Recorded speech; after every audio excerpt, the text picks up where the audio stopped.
There's so many shows starring Muppets and dozens of movies too. They said they'd watch everyone and they mean it. It's something that they've got to do. So now they've pledged you a lifelong commitment. The Muppets, Matthew and Sam.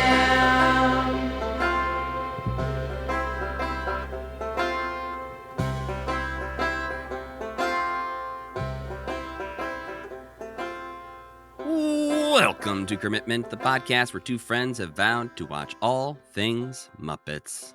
I'm Matthew Gatos. And I'm Sam Schultz. And this week we return to the nursery as we head into October of 1988 with 3 more episodes of Season 5 of Muppet Babies.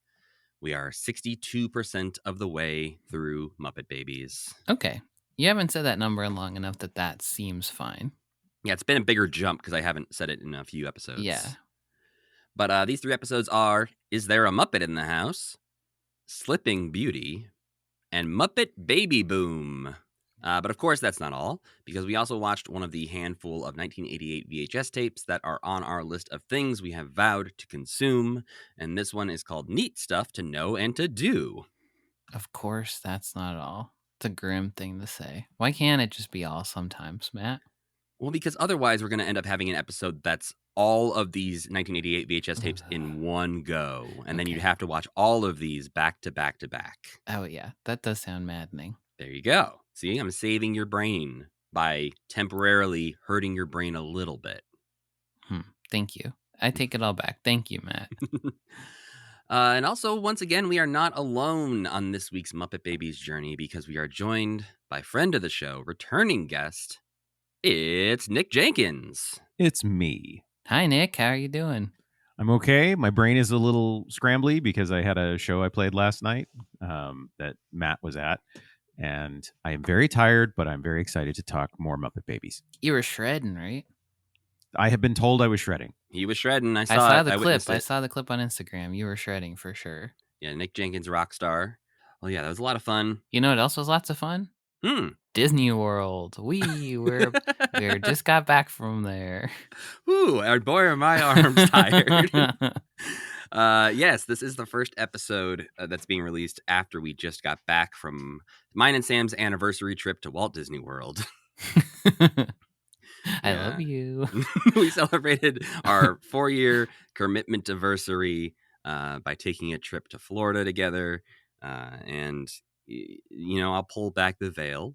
We have not yet left. We are going this coming weekend as we record this. But this is coming out after we have released an episode from Walt Disney World. This might be the last episode of Commitment. We might not be on speaking terms anymore after this trip's over. Yeah, this will be a weird, awkward one that comes out after the breakup of Commitment. I edited it with tears streaming from my eyes. Just remembering the good times. Yeah. Well, let's assume we had some fun at Disney World and say that last episode was a hoot and really showed our friendship got stronger while we traveled together. We'll and put not that out this into the podcast universe. editing. We'll visualize, we'll actualize. That's what happened. The one last thing I want to note before we head into today's the meat of the episode is that we haven't mentioned yet in the podcast, but we solved Hank's mystery. Oh, yeah, I saw that. When Hank Green was on the podcast a while back, he had texted us ever since we started this podcast about a Muppet Babies episode that he was sure existed. It sounded absolutely wild and not like a cartoon that would ever actually exist in real life.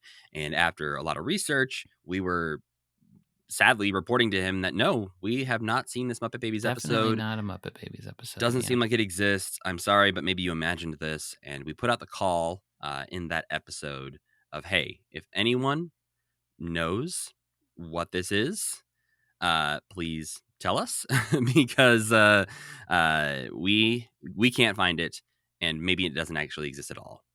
But the person who solved it is named Katie Lynn Miller.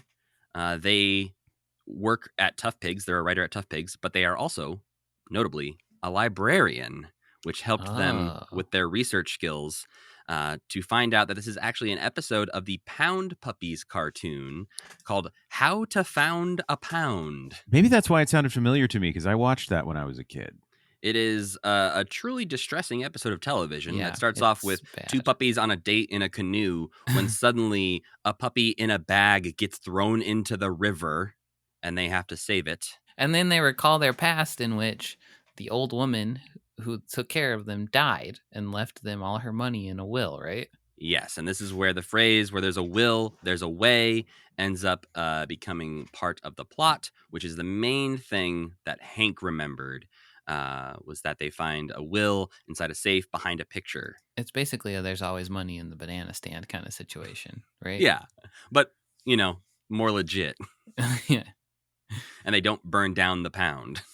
But it does exist. You can go watch it if you want to. I don't know necessarily why you would, but Hank was pleased to find out that he did not imagine this episode of television.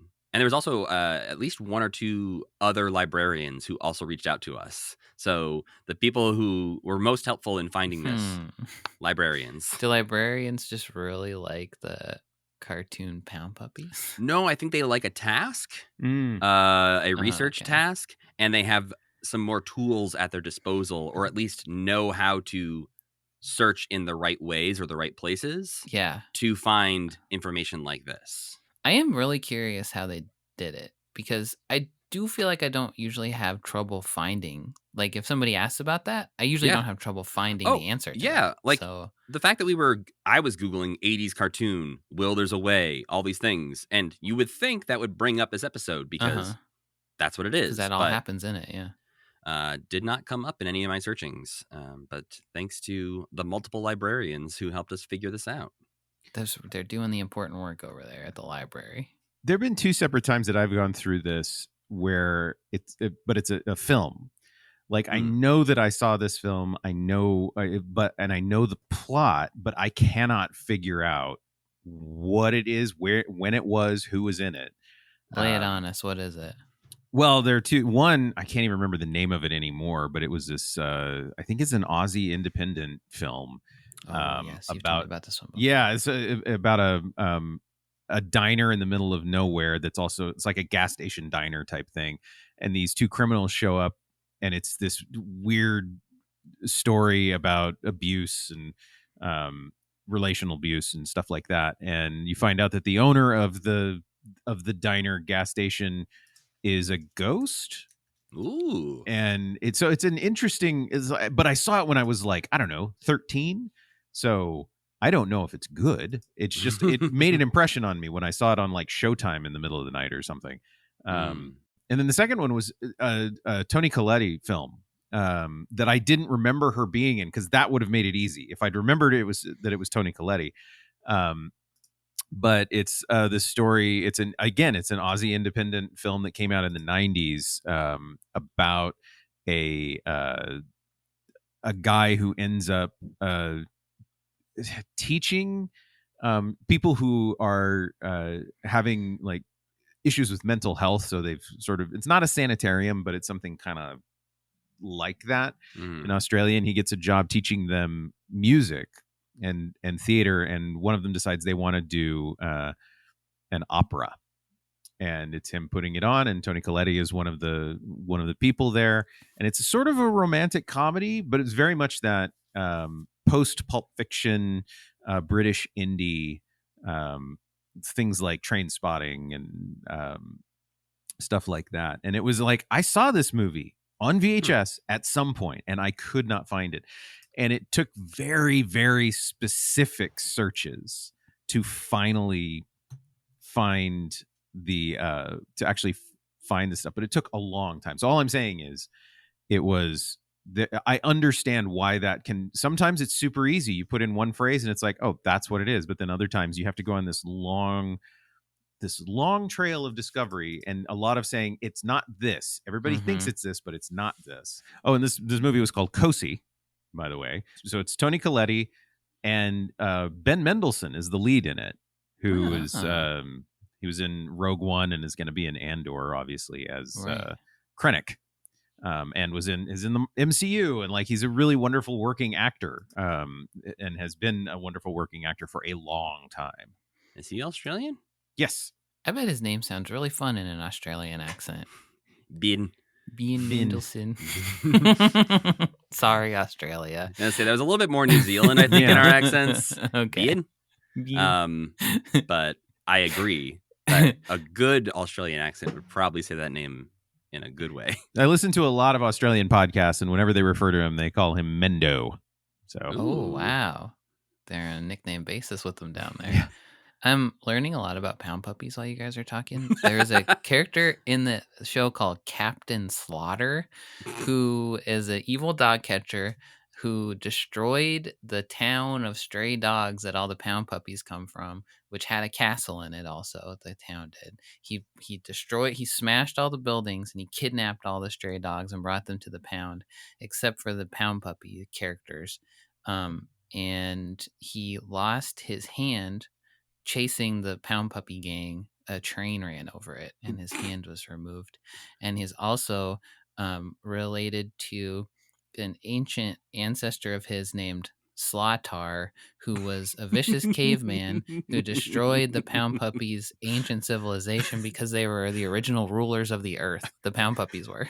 Yeah, they were. Holy shit. How much of that lore existed when they were just stuffed animals? Or was that all None cartoon? of these characters even existed. It was just a sad little dog, the sad little dog. That was all it was. Captain Slaughter's a great design, too. He's very reminiscent of Dr. Claw. So you remember all of this, Nick? As you're saying it, I am like, oh, yeah, I remember that there was this really rich lore. I feel like 80s cartoons had to do that. Like they just constantly would insert like this bonkers backstory for everything. And this is one of the darker ones I've ever heard. But I will agree that Captain Slaughter looks pretty badass. He's like Dr. Claw mixed with Zurg from Toy Story. Yeah, he looks awesome. I think when you're like a 28-year-old guy writing pound puppies, you're just like, I got to do something to keep my brain active. And Peter Cullen does his voice. Yeah. Tell me Optimus Prime is Captain Slaughter? Captain Slaughter. If anyone out there needs a new Captain Slaughter, I will audition. The reboot. Can I bring him back, Captain Slaughter? Captain Slaughter and the Pound Puppies. He leads the show now. The thing, like, what was it? Thundercats. Yeah. Was kind of a goofy idea, but then Mum-Ra is like a weirdly interesting villain. Like, and they're like from a destroyed planet. And they just, I feel like there is an interesting thing of like, as a writer, you're given a toy and say, make a show.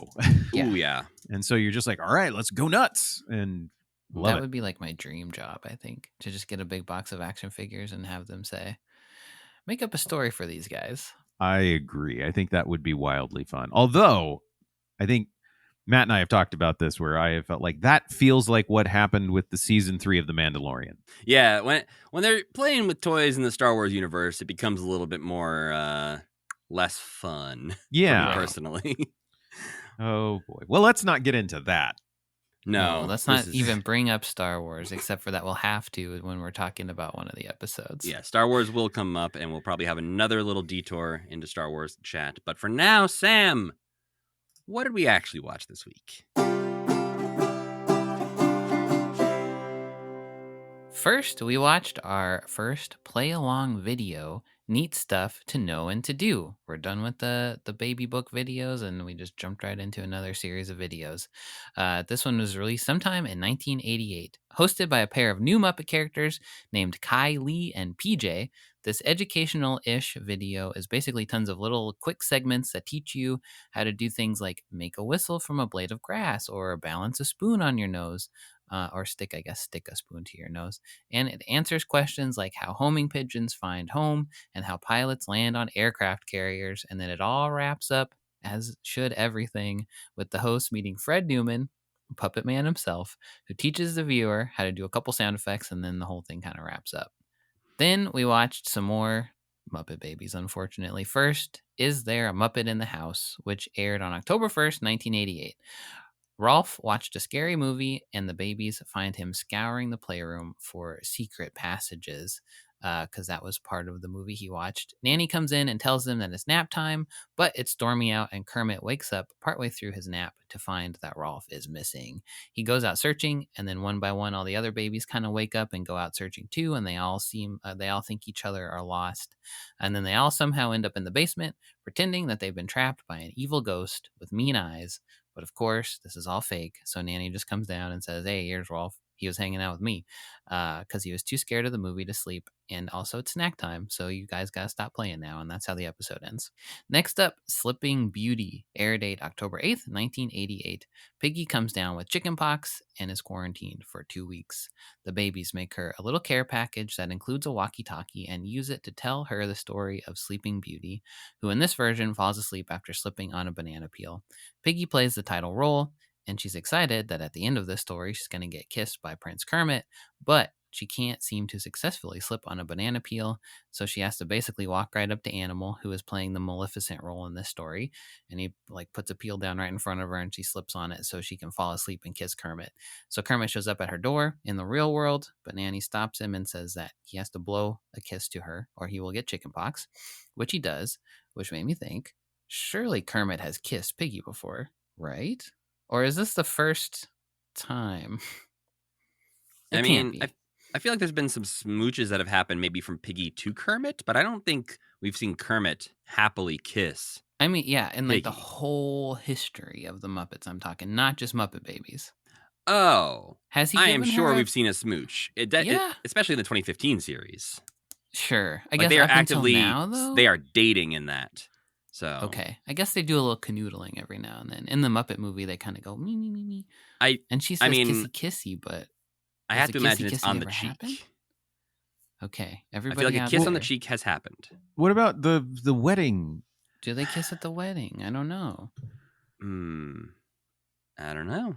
It's not something I can easily picture. That's mostly what it is. Yeah. Well, They it's don't also either of them have lips, so it's yeah. It's a fake wedding in a play. Oh, in a that's true. So is movie. it a real? Yeah. Okay. So it's it is confusing. That part, Yeah.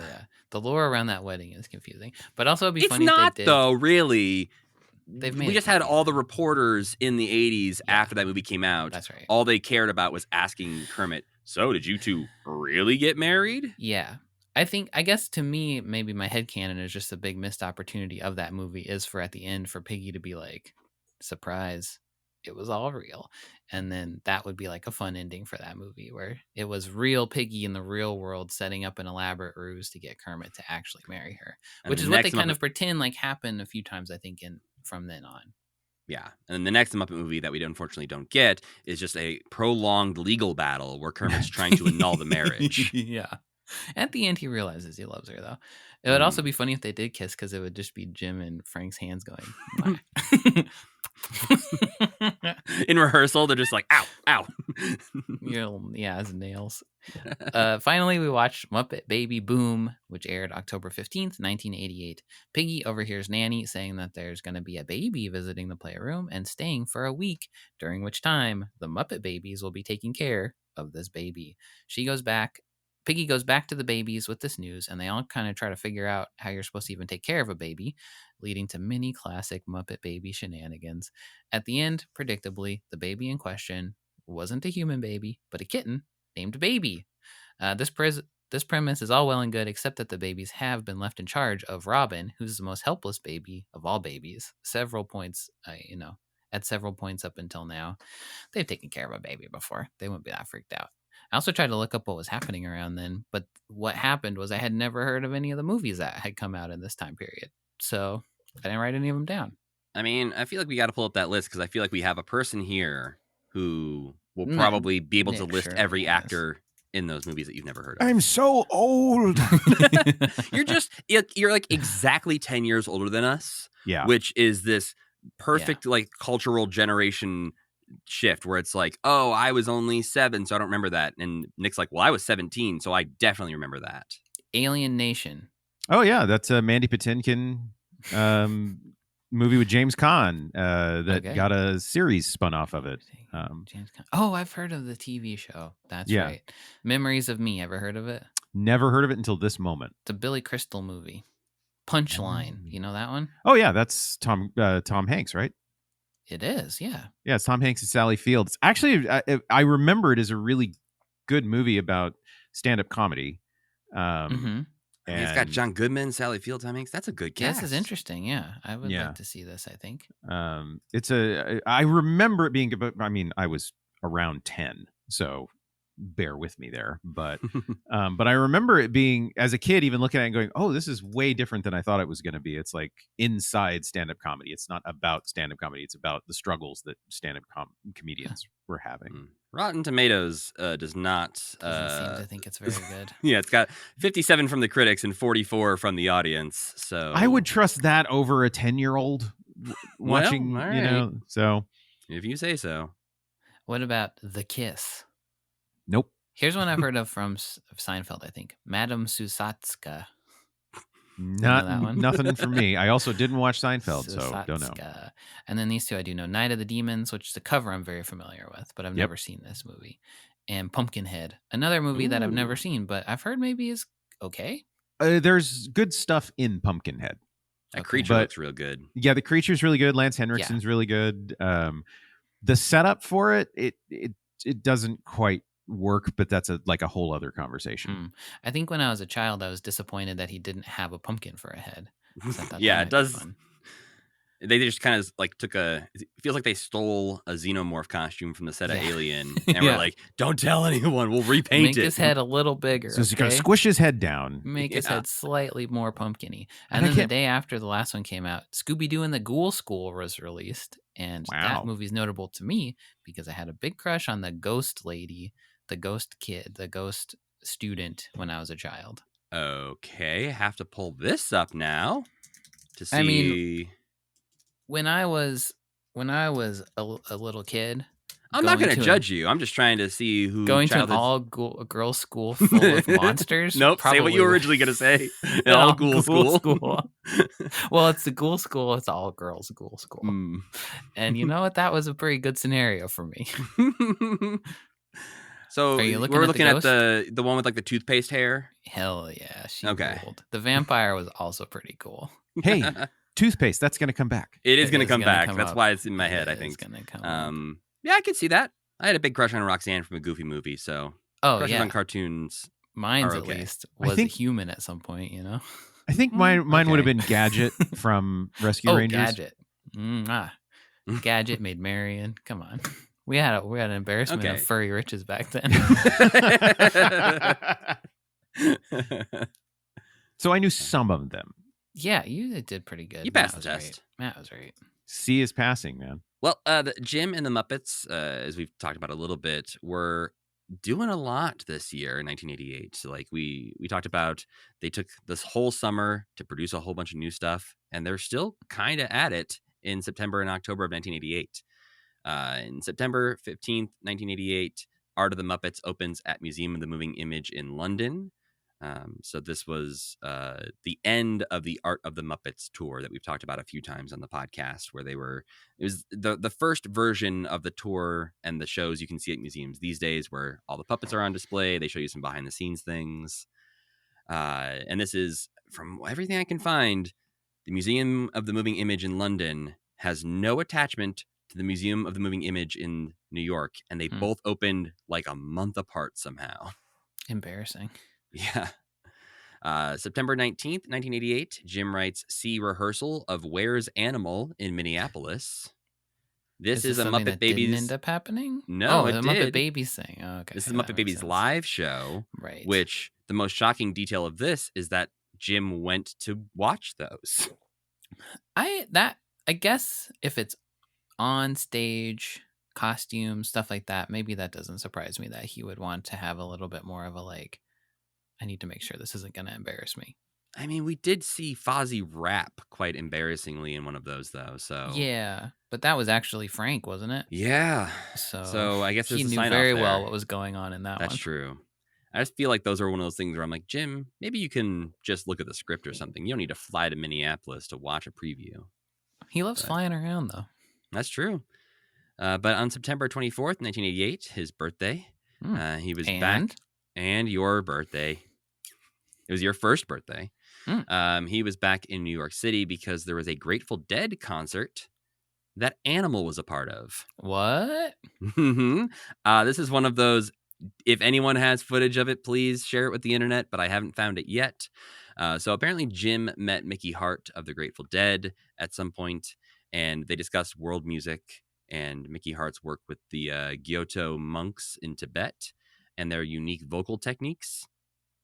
And after that, Mickey Hart sent Jim a CD of like monk chants and information about a planned documentary he wanted to make about the monks. And then I guess that was how they connected. They became friends. A few months later, Jim was approached about doing a PSA to promote the Grateful Dead's upcoming benefit concert, which was supporting rainforest conservation. And again, I pull all this information from Jim's Red Book, the very helpful site on Henson.com. But a memo from the time said, Jim is thinking we could use Animal as a representative Muppet. Jerry Garcia likes this idea as well. Yeah, what's not to like? Yeah. But the Grateful Dead performed a concert at Madison Square Garden on September 24th. The other bands were Suzanne Vega. I am not familiar. Yeah, I know. I know the name. And then the other band was Bruce Hornsby and the Range. Oh, heck yeah. So the proceeds from this concert were donated to 3 environmental groups: Greenpeace, Cultural Survival, and Rainforest Action Network.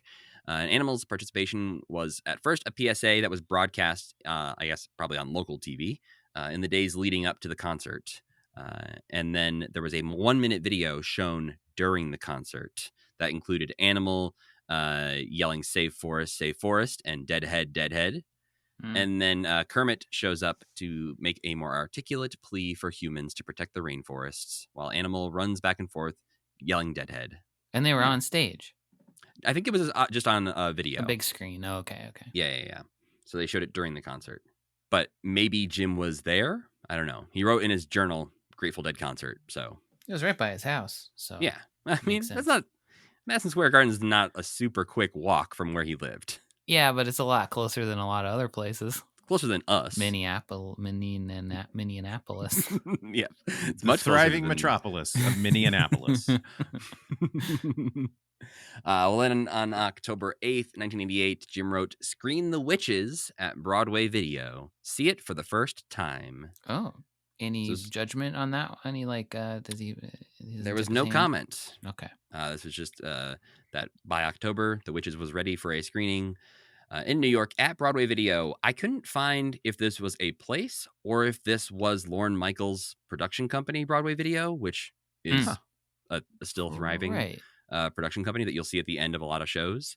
But I couldn't find any record of a real place called Broadway Video. So maybe this was sort of like a production screening house thing for Lorne Michaels' company. And the last thing they were up to during this time, October 12th and 13th, Jim writes, in Peggy's Cove, Nova Scotia, filming Lighthouse Island. Okay. So this one's interesting. I didn't know this even existed, but we will get to watch it fairly soon. So this was something that was made for the second half of the Jim Henson Hour. So we've talked before about how the storyteller gets shown as some of those, but the second half of the Jim Henson Hour was always just sort of a wide open thing for experimental productions. And the Lighthouse Island is one of those that we'll eventually get to watch. Apparently the origins of this idea go back to 1971. Jerry Jewell had this idea and was working on like non-Muppet concepts.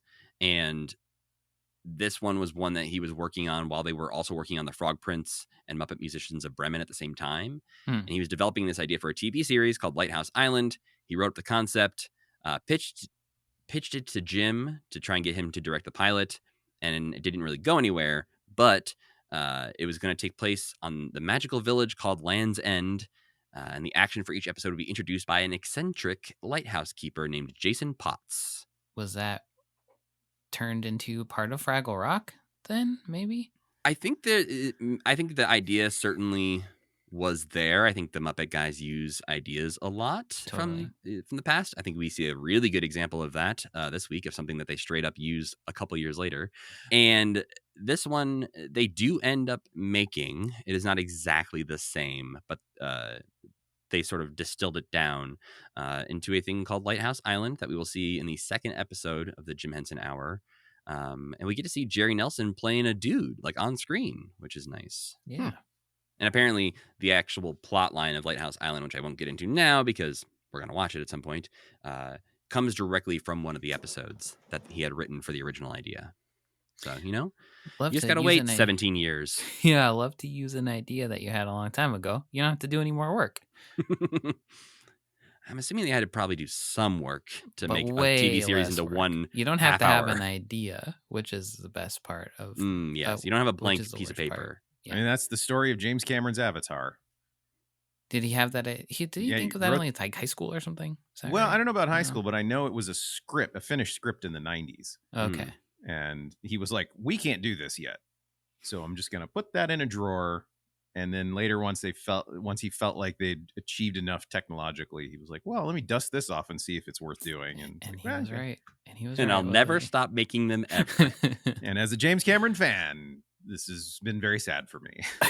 They're so fun to go see, though. They're so stupid. I don't hate them. I'm not saying they're bad. It's just I for Yeah. some reason I'm just not interested in them. But I've always like, what's he gonna do next? And it's like, oh well, now it's just Avatar forever. Did you see that article that his wife cried for 4 hours after watching the newest one? Instagram was obsessed with showing me just that headline for I don't know, about a week. It was 4 just all hours. about that. Was she sad that he spent his time on it, or did she love it so much she cried? Well, according to the story, she loved it so much and was so touched by Okay. it. But right after I said that out loud, I did start to think maybe she was sad because she thought, I'm going to have to watch like 2 more of these.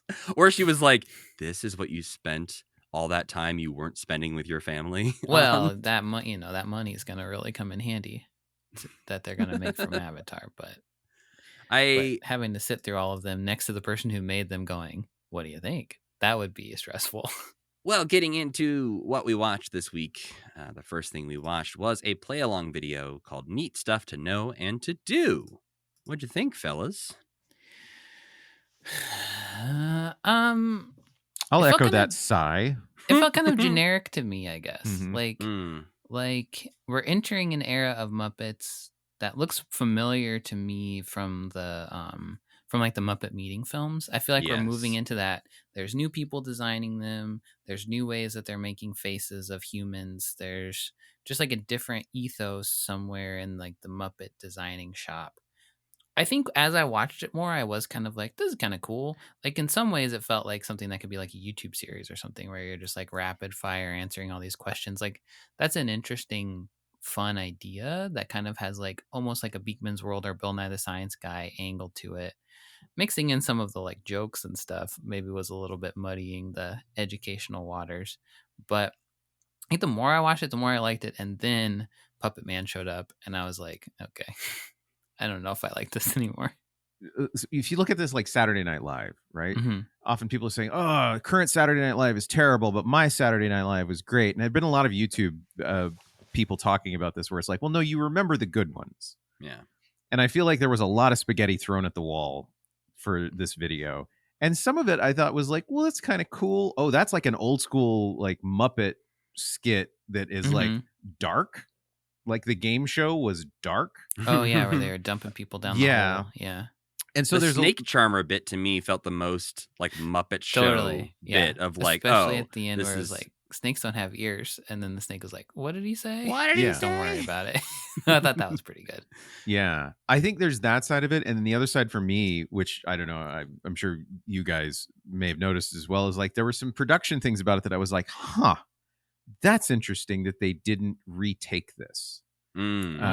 Where the performers would drop a line, where the guy who makes noises would mess up a thing and he would just keep going, and it's like it's like, okay, they were probably on a very tight timeline, they probably didn't want to spend a lot of money, okay, that's fine, but it was like things that I noticed, and they weren't disasters by any means, but it was like, oh, I'm interested why they didn't just, maybe that was their 15th take, I don't know.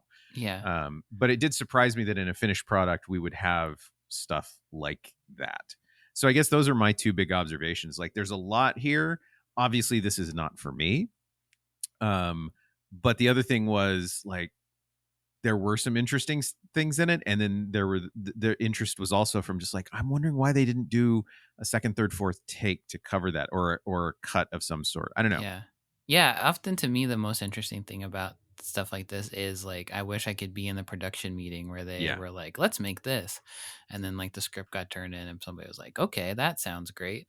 Or if it was like, "We have all this footage, what do we do with it? Let's film some pickups with these two Muppet characters in between and like just put a bunch of random stuff together because we had a few things that didn't work or like I don't know, just knowing how things come together in production is so interesting to see something this random come out of nowhere and be like, who had this idea? How did it get all the way to being a video? Why is Gonzo in it for 10 seconds? And then you're like, oh, Gonzo's going to show up. Doesn't show up at all. Why not? Why not, if you're Jim, just put Kermit in everything? That's my eternal question. But, I kind of know why, because he wants to do other stuff, but also, Yeah, and I put think Kermit in it. this in particular is like a not a changing of the guard completely, but is definitely a new round of puppeteers. Some of Totally. which have been with the company a little bit longer, like Kevin Clash is the main one here, and Camille Benora, who has been around for a little bit at this point. Yeah. But then you've got David Rudman, who at the time had done like Little Muppet Monsters and some other little parts, but hadn't really done like, obviously eventually he becomes Scooter and Cookie Monster and a bunch of other roles. Right. But at this point, he's still pretty early on with his days with the Muppets. And there's no Jerry Nelson, there's no Richard Hunt, there's no Frank Oz. Like, this is the newer kids It's a little getting to B-team play. project. Yeah. Yeah, and it's Jim Lewis is the writer, who is still sort of in his earlier days of writing. He was a writer on a lot of. We had Craig Shemin on the podcast, and I believe my understanding is that Jim Lewis and Craig Shemin were both sort of in this same sort of world of, they were the other writers around the Muppet stuff. Like, they would write for Muppet Magazine. If Kermit needed a speech somewhere, Jim Lewis would write it, or Craig Shemin would write it, or whatever. They would write a lot of the like miscellaneous Muppet things. And so I think this is pretty early on in like Jim's time. I think his first actual thing is Hey, You're as Funny as Fozzie Bear, which is in this same collection of VHS tapes. Yeah. So he's just getting his start, but will eventually go on to, write a lot of more modern day Muppet things. Like, he wrote the live Muppet shows they did at the Hollywood Bowl. He worked on Muppets Now, Muppets Haunted Mansion, Muppets Mayhem. So he's still like around the Muppets world doing things. But we are finding him right now at the beginning of his career with the Muppets. But yeah, I think this is fine. It really, like, I enjoyed parts of it, but like brief moments, I was like, that was fun. And then I would go a few minutes being like, okay, that was fun. And I think for kids, which obviously this is the intended audience, is quite young kids, I think this is a perfectly serviceable thing to wheel in the TV cart on a school day and throw on. Yeah, I could see myself in my like playroom as a kid watching this tape and being like, "That's an interesting fact. I'll bring with me for the rest of my life." Like the facts that they were saying, like how the toothpaste comes out of the tube stripey. I was like, "Oh, what?" That blew my mind. That's cool. If you would have asked me yesterday, you would have got dropped down that pit. Yeah, exactly. Like how the stripes get in the toothpaste, I couldn't have told you.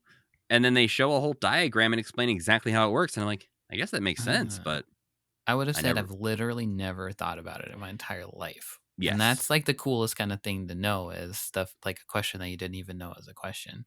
I would have thought that it was just they already had it separated and they just squirted it into the tube separated, and that's how it came out. Yeah, but clearly it would just come out as a mess. It would come out mushy. Yeah. So I love that. I really like, I know how the mirror with the table works. Yeah. But to see it as a kid, I think would have been amazing. Well, and to see the transition of like her coming out from behind the stool and then going back behind the stool, it is one of those magic tricks that even when you see it done, you're like, that's still 100% believable. You forget instantly that she's back there. That was my favorite part. That part was really cool. Yeah, I would agree. I think that was my favorite part as well. That I was just like, God, I would have, like, people say, oh, it's all done with smoke and mirrors, but it's like, oh, this is the mirror part of that. And it's cool also to see the performance level. I think of the puppeteer having to crunch herself down behind that. and kind of have spatial awareness in what she's Mhm. doing. I thought that was like, oh, I would have loved to have seen that when I was like, 6 years old, Yeah. because it would have blown my mind. It's like, oh, that's how they do the trick. It'd be neat to have a kids video that was like the secrets of the magicians revealed, except it's just for like little dorky kids who are like, I know it's all fake. I want to be a magician. Please show me how all of this stuff works. And don't just tell me that it's a magician's secret, because I would like to know. That was what there was a show on A&E when I was a kid. When I was a teenager, that was about like how visual effects were done. And some of it was enlightening, but a lot of it was still so far beyond in terms of like cost. It's like, okay, well, I'm never going to be able to do that. Right. But it's neat to know. But I love stuff like this and stuff that's like, what do they call that? Like close-up magic and stuff. That's like, to see that, how that stuff is done is like, I don't know, it gives you a broader understanding of the world in some respects. And so, yeah, I agree with Sam. This is my favorite part. I really enjoyed that moment. I also wanted to say that I think that's a moment when, instead of calling the other Muppet Kylie, he calls her Kylene. And I thought I was like, that's a pretty name, Kylene. I mean, the biggest thing for me as far as inconsistencies goes is PJ's voice. Oh, yeah. Mm-hmm. There are times he comes in, I'm like, that's Baby Sinclair. I hear it exactly. And then other times he comes in, I'm like, is that Kevin Clash still? Is somebody else doing the voice now? Yeah. And like, PJ did not have a voice in this tape. There was one where I was like, that sounds just like Elmo. He was verging very close to Elmo territory. Yes. Yeah. It's 100%. This was probably the lower budget, not the priority thing. And so he didn't develop a full character for PJ. Yeah. But you could tell sometimes that it had been a little bit since they recorded the last thing, and he had no memory of what PJ's voice sounded like. Yeah. I also think it's neat to have an educational video for kids this age, because it does feel like Sesame Street, but aged up. And like, that's not something that will exist, I think, with Beekman and with Bill Nye. And that kind of doesn't exist now, at least in like a really popular way that I can think of. But yeah, this is like an underserved group for educational stuff, I think, because they've moved on to like actual cartoons and entertainment at this point. Well, and the back of the VHS tape is interesting because it's like a note from Jim, probably written by Jim Lewis, but it's from Jim Henson, saying, "Hi there. I think that the idea of play-along video is a wonderful concept because of the way kids use videotapes. We're able to design all new material that can be watched over and over again. They get to be more fun the more you watch them, and these videos can be quite personal, talking to kids individually in a way that can stimulate their imagination, sense of fantasy, and creativity. We want to use television in a whole new way. We don't want your kids to just sit and watch TV. We want them to join in and have fun." Yeah, that is always like, whenever you hear him talk about the thing, I do believe that Jim Henson wrote that, because it is always like, oh yeah, he thought about this for a really long time. Like with Fraggle Rock, we were making fun of it for being like the show to end war, but then somebody I don't remember who we were talking to. They were like, well, yeah, all these kids growing up. Oh, it was Hank. All these kids growing up with that show will grow up, like maybe they're just starting to enter into the phase where they're bringing those lessons with them, and it's like it's like a 20-year plan and not like a 5-season of a show plan. Right. Just putting more empathy out there in the world. Yeah, but he just always knows, like, he's right about how video would be used, or like how kids would absorb things in the future, and he just seems to always presage all of this stuff in a way that nobody's ready for. Sometimes the stuff he makes sucks, and it kind of makes sense that, like, but that's true with creation, right? Like, yeah. when you're creating stuff, sometimes it's not going to be great. And I think I specifically have a real deep like anxiety about that. And it's why I don't create on my own much anymore. But it is a thing that, like, you just got to keep making stuff, you know? The one thing I will say about this that I don't even want to say this is a negative, but it's a perspective from, obviously, in the industry I work now, but I'm looking at this and I'm like, this is too long. But I understand how it was supposed to be used at the time. But from my perspective, I'm like, I would have loved this to be trimmed down to like 15 minutes. But then you can't sell a videotape. It's different. Like, it's totally different. But as it would exist on the internet, I think a 10 to 15 minute thing where they're more focused on stuff. I think there's more, there's like some obvious cuts where you're like, ooh, if you just took that out or trimmed that down, it would be a little better. How to rip a shirt off. Like, We don't need to know that trick. I don't need the Curious Zone, Twilight Zone parody stuff. Like, Yeah, I didn't understand totally. why that was there. Too This many actually, framing like, devices. in a weird way, felt a lot like the Muppet Show Sex and Violence, like the original pilot they Yeah, made, it really where there's did. just like a lot of random little 2-second gags where it's like, ah, look at Yeah. this. And the characters are like, let's look in this door and see what's happening, and then some Mhm. random thing is happening. Yeah, totally. But yeah, Were you surprised to see Bebop Bunny pop back up? that, yes, 100%. That rabbit that teaches us how to scat in this, Yeah. kind of. He really just is like, just say your name over and over. Yeah. And I was like, is that Bebop? And then I rewinded, and when they started saying their names, he did say Bebop. So I believe... see, I didn't hear him say it. I knew it Yeah. was the same puppet as Bebop from the Tales of Bunny Picnic, but I did not know if he was supposed to be Bebop. At least on is Muppet Wiki, that is listed as one of his appearances. So that is wild. a second appearance of Bebop Bunny. But there's another VHS tape that features Kylie and PJ called Sing Along, Dance Along, Do Along that Bebop Bunny is also in, apparently. That we, of course, will watch soon. In a different universe, Kylie and PJ are the most popular Muppets. The nice thing about that VHS tape is that it's also like co-hosted by Rolf for the whole thing. So, Rolf, we'll get- Kylie, and PJ? Yeah. I Interesting. do love Rolf. I was there's another one where they're like the Fozzie Bear one. I'm really curious to see how those classic Muppets work in this medium. And I was excited to see Gonzo. I don't think they should have shown Gonzo. It felt like in Little Muppet Monsters, where they had the little bits with Gonzo and Fozzie showing up on the screen. I was like, oh, we're going to get one of those, because they introduced the idea of the Gonzo Institute of Spoon Hanging, and you see a picture of Gonzo, and then there's no Gonzo. Yeah. There's just 2 kids and 2 puppets that you don't know. I did teaching like you how those to hang a kids. spoon on your nose. I feel like those kids has some star quality. I can't figure out who they are, but I feel like there's a good chance they went on to do something else. Something else, yeah. But yeah, we get a few of these like little offhand joke moments where it's like, how do you make a bandstand? Take away their chairs. And we get a few moments like that throughout where they're just tossing out one-liners. One thing I really enjoyed was the groundhog who was being hounded by the press about seeing his shadow, and really just sort of exposes the whole idea of Groundhog Day and how terrible of a thing it is. Yeah, there should be a video also, Magician Secrets Revealed, except it's like, this is what the reality of all the holidays, that when your kid's old enough, you're like, here's this video, Groundhog Day ain't real, Christmas ain't real, just gonna ruin it all for you in one swoop. But the Tooth Fairy's real, and you should be afraid. That one is real, yeah, and you should be scared. Well, then there's a You Can Do It Language Institute where we could learn some quick Spanish, French, Russian, and Japanese. I was ready to hate that, but I thought that was pretty cool, actually. I was prepared for some unfortunate accents, and they actually went completely in the opposite direction and did the most like Americanized pronunciation of these things in a way where I'm like, is that less helpful? Like, it's not harmful, but is it helpful? Potentially a good hedge on their part, I would say, though. Oh, yeah. I would rather go that direction. But, like, I feel like if I showed up to any of those countries and pronounced those phrases that way, they'd be like, oh, you can just say hello. You can say hi. You're clearly American. Please just speak English to me. I learned this from a screaming bunny on a VHS.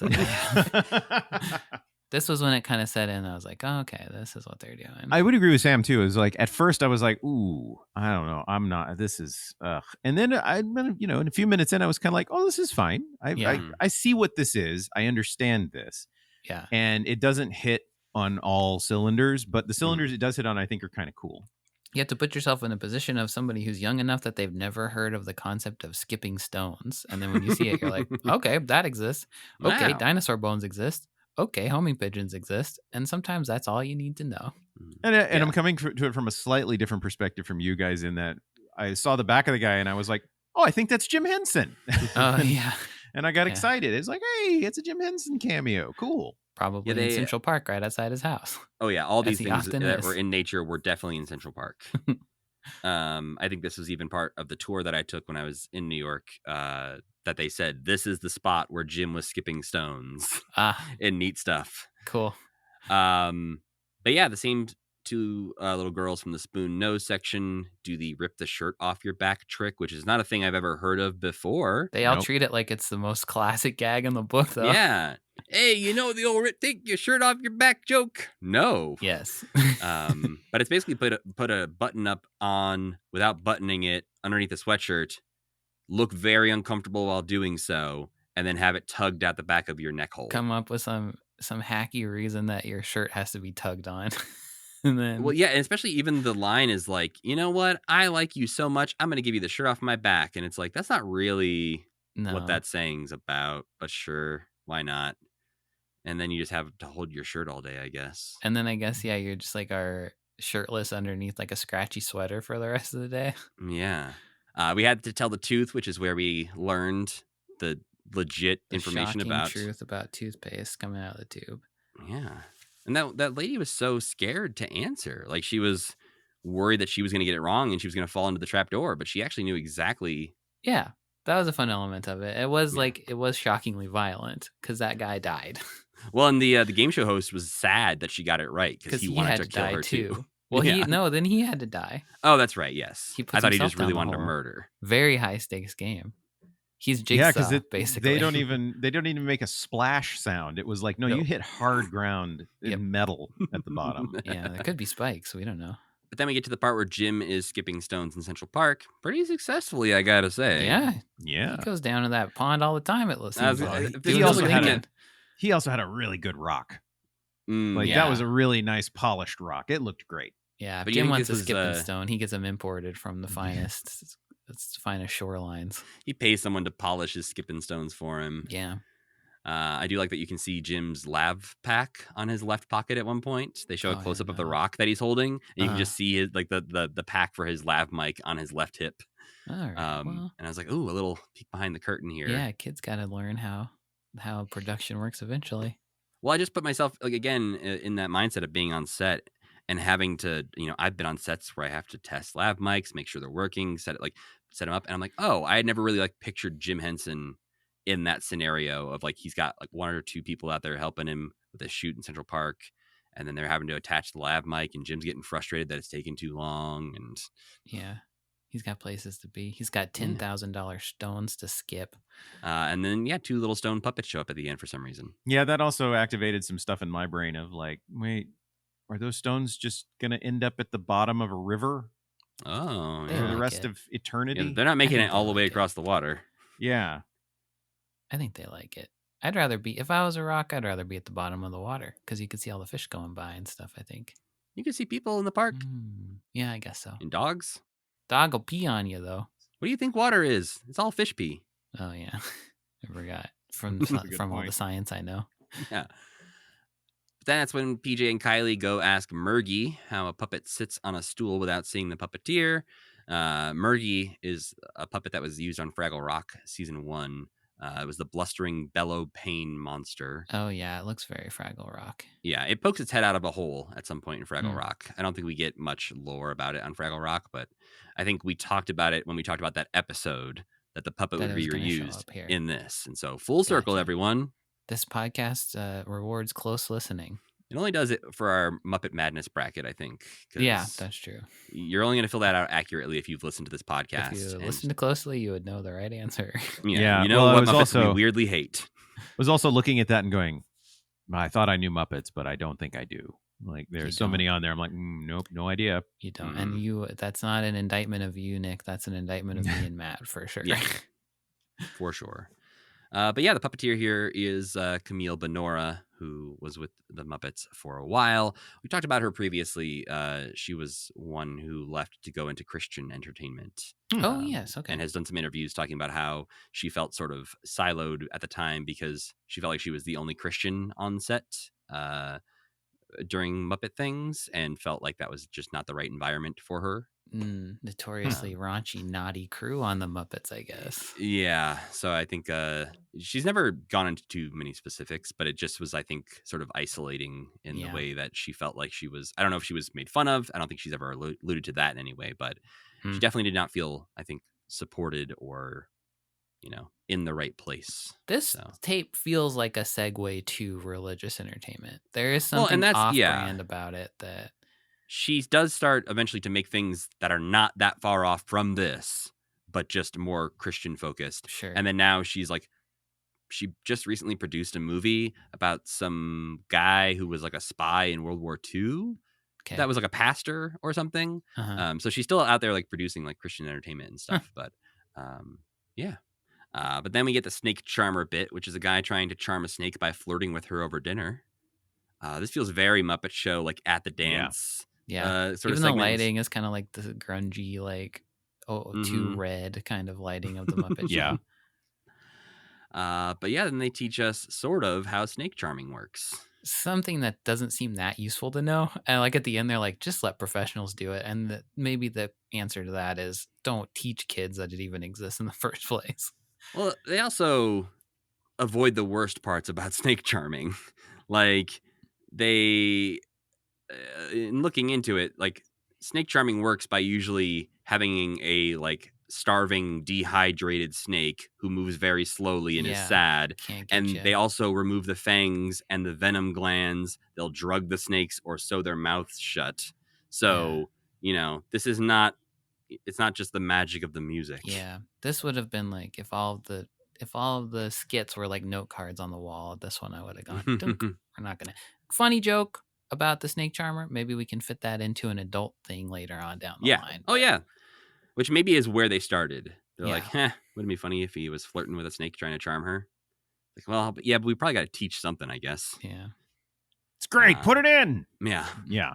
I think the card I would have taken off the wall would be the next one, which is just the brief Tai Chi moment, which I liked this one. For some, I was just like, I don't know. There's something about learning that exists. I think that's one of those things where it's like Tai Chi exists. And then your little kid brain goes, I know that now. And I think that's a fun thing to know.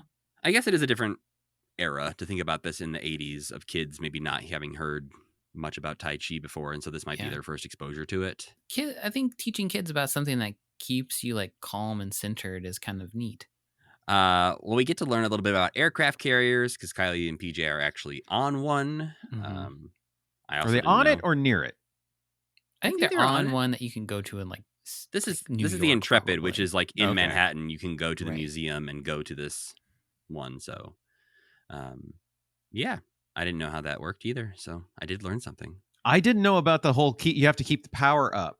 That I was like, oh, of course. But I wanted to ask that guy some follow-up questions. Like, when do you decide when you can cut? He seemed like he was busy. He was on his way. He said he was going somewhere. Yeah.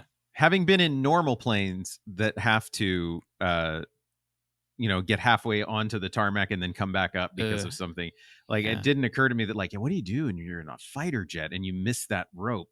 Yeah. And like, oh, and then I was like, oh, that's okay. All makes sense now. Great. Terrifying. So a question was answered. A question I did not even know that I had. I like that he walked up to the two of them and he was like, what seems to be the problem? Even though they didn't really express that they had any kind of problem at all. He was just like clocking these two as people who have a lot of problems. There's just two children standing on the aircraft carrier here by themselves. What's your problem, guys? Yeah. Well, we do have a problem. There's a looming threat of a Fred throughout this VHS tape. They were repeatedly are like, is that the Fred? Is that Fred? And turns out, it's Fred Newman for some reason. I felt kind of bad for him. Bad for Fred? I felt like he was like, my show didn't work. Can I just hang out with you guys? Puppet Man was not the only thing he had going on, Sam. Yeah. He tried to pilot for Jim Henson. It didn't work. But Fred Newman was a very successful man outside of Jim Henson. I don't know about that. I think he was sad. Nick, you probably grew up knowing who Fred Newman was. I have literally never heard this name until right this second. Oh, see, I feel like we've had people on the podcast who knew Fred Newman and who, like, I don't know, were more aware of him. This would not be my brand of thing that I watched, just so we're clear. So anything like what sort of he was showcasing here and noisemaking and that kind of brand of comedy wasn't something that I gravitated towards. So no shade on him. It's just like, that's not where my focus was. Right. But he would do a lot of things like sound effects. He was on Prairie Home Companion for a while. He hosted the all new Mickey Mouse Club, the one that had like Britney Spears and Timberlake and all them on it. Which I also was not. Right, you were a little old for that at that point. But yeah, I feel like he's just been around a lot in a lot of things, and clearly Skeeter, right, and Doug. Is that right? In the new Doug, I think. In Disney's Doug. I don't think he was the original Skeeter. Okay. But again, I don't remember off the top of my head. But we've talked about him before because he was in the pilot for Puppet Man, which was Jim Henson's show about essentially himself. That didn't really go anywhere. But yeah, still, I know some people get that shock of white hair early on in their lives, but this man in this VHS tape is 36 years old. Wow. Is he just really blonde? Or I think it just went gray, like a Steve Martin situation where it was just like he was young and it just poof. I don't know. He saw something scary. Maybe when he saw the scary thing, he went honk honk, and that's when he was like, I can make these sounds, but also my hair. Well, we learn how to make friends with a dog from Dwayne the dog, a very cute little dog. He sounds like an old-timey prospector, though. He sounds like the voice you do, where it's like, it's the wildest ride in the wilderness. Yeah, my Pat Buttram voice. This was one that I got to the end of and I was like, I would have done different things with this one. Namely, I would have said, don't approach strange dogs, period. Yeah. Like there would have been that. There would have been a lot. There would have been like asking permission for things that I was like, I'm kind of surprised that. Did I miss that or was that not in it? Not from the owner. Definitely No, there was like you have to size up the dog you're approaching and make sure he doesn't look mean, but that's not really like a good indicator because dogs don't have a ton of facial expressions. No, it's hard to tell a mean dog from a nice dog. It's hard to tell a mean human from a nice human sometimes. Like it's, and so asking, I don't know. This was the only one where I was like, I don't feel like this is great advice. This is one that like I would have put up there. I mean, it's not the same as the snake charming one. Yeah. I feel like I would have definitely either just ixnayed this one altogether, or I would have done a lot more of like, if it's a strange dog, you need to stay away. Right. And not have a cute cartoon dog talking to you who's like, you ask him his name. My name's Dwayne. Yeah, my scratch behind the ear. It was pretty funny, but yes, totally like different rules, I guess, in 1988. Definitely also a thing that was just filmed in Central Park, I have to assume. Yeah. Getting mauled by a dog was just a way of life back then. Yeah. I mean, I think it was making a lot of assumptions that weren't clear to me in the video of like, if you see a dog with its human, if you see a dog that is, that the owner is letting lots of dogs pet it or something like that, or lots of people pet it. Like, I don't know. This is the only one that actually, aside from the snake charmer one, was actively harmful to you. This seems like this could go badly. I would maybe not. I don't, who knows? But that was my takeaway from it. But again, I was making notes about it. I was like, did I miss a lot in this? Because it's like, did a dog who likes to bite children write this skit? Yeah. See, you see a dog, you come say hi. Well, we then actually get to learn something and watch a cool little claymation thing at the same time. I loved this. A dinosaur comes in and asks Danny the Dino Doc, how you figure out what dinosaur a bone comes from when you only find one bone? A scary question to ask if you are a dinosaur. Like, why are there so many of our bones? Yeah. Hey, what? That's my friend's leg you're looking at right now. Where'd you get that? But I really liked this. I could have watched. I also really liked this. I could have watched a whole Danny the Dino Doc and that dinosaur thing where they're explaining different stuff about dinosaurs. We've seen that dinosaur puppet before on the Muppet Show. They're reusing that guy. Yeah, right. So we all work in educational media, and I loved this. At first, I was a little skeptical of it, but then as it went on, I was like, actually, no, I think this is great for a kid. Yeah. Yeah. Like when it said, when you know, like how big like if you see a tire of a vehicle, you can guess how big the vehicle is. I was like, you know what? That's a great way to explain that. It is. Are you going to be 100% correct? No, but it gives you a really good baseline. And I was, so this one as an EDU creator, I was like, this is cool. For a kid, I would have appreciated this again. When I was a kid, that would have been like a light bulb for me. Yeah. Because I'd never really thought about that. I think as a kid, I always assumed they just found whole skeletons, you know? But that's not often what you find. You find bits and pieces, and then you have to put some stuff together. And I love that this is an interest. So yeah, I really like this one. I also loved, I don't normally like claymation, but I like how it worked in this. And so I was a big fan. What a horrible thing to say. That you don't like claymation? Yeah. No, claymation is usually it's I don't know how to describe it. It's unsettling to me. They're very rarely. You're not alone in that. I think I love claymation, but I have known people who like refuse to watch like the Rankin and Bass Christmas things because What it the freaks them heck? out. I want Yeah. to go live there. I've never No, heard of it's people tough being for me, freaked out but by I climate do change. like the I can't remember the names. The Wallace and Gromit creators. Oh yeah, Nick Yeah. Park. Like Yeah. Aardman. Yeah. Yeah. Yeah, I love that stuff. I feel like it works really well. But then there's other stuff, and sometimes it's intentionally used that way. There was that one that came out just a couple. Was it last year or the year before that Phil Tippett did? I think. Oh yeah, right. Mad God. Mad God. Like Yeah. it's intentionally supposed to make you unsettled, and that's a good way to do it through there. So I'm just Sure. saying that normally it's not something I really gravitate towards. However, in here I thought it was really, really good. Wallace and Gromit makes me like anxious for the people who made it because it's just like how. Oh my God. I was like reading an interview with him where he was like, "Oh yeah, I just was like in my dorm room moving these little clay models." And be like, "That sounds awful. God bless you, sir, for liking doing that, but that sounds awful." Yeah, they did a recent Corridor Crew video with the creators of Wallace and Gromit talking a lot of the behind the scenes stuff and showing off a lot of behind the scenes footage of like the new stuff versus the old stuff and how the technology has changed, which was really interesting. Mm-hmm. Well, to wrap up this tape, PJ runs in to say, "Hey, we're almost out of tape." And Kylie says, "We need a really big finish." So in a precursor to Muppet Vision 3D, we get fireworks. We get the 1812 overture. That's And where they got the idea. This feels so much like this is where they got the idea because Yeah. Muppet Vision 3D happens just like a year or two later. They start working on it, and it is a very, very similar ending. Yeah, it is. You're right. I liked when they got meta with it where PJ was like, "I ran all the way to the end of the tape and it's not that much longer." Or then at the end where she's like teaching you how to rewind the tape, I thought was really cool too. That would have been, it's like something that you think of at the end and then you're like, too late to go back and write that into the rest of the script, but maybe it would have been cool if that had been in there a little bit more. It also would be great if that was the actual ending and they weren't just like, "Hey, what if Fred Newman showed up again to do a fly impression?" Thing, right? That was my point. Was it's like, oh, they're actually thinking about the end of it is not just okay. Well, now we stop. Right. But I also love this thing that like I haven't been able to really put my finger on for a while, but this idea of physical media.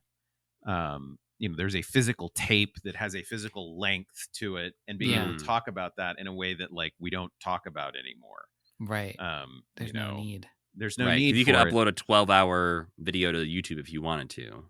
Like, there's no constraints on what people can and can't make. Right. In the same way. But I love addressing that, like, and she ran to the end of it. Like, I love that. I think that's really cool.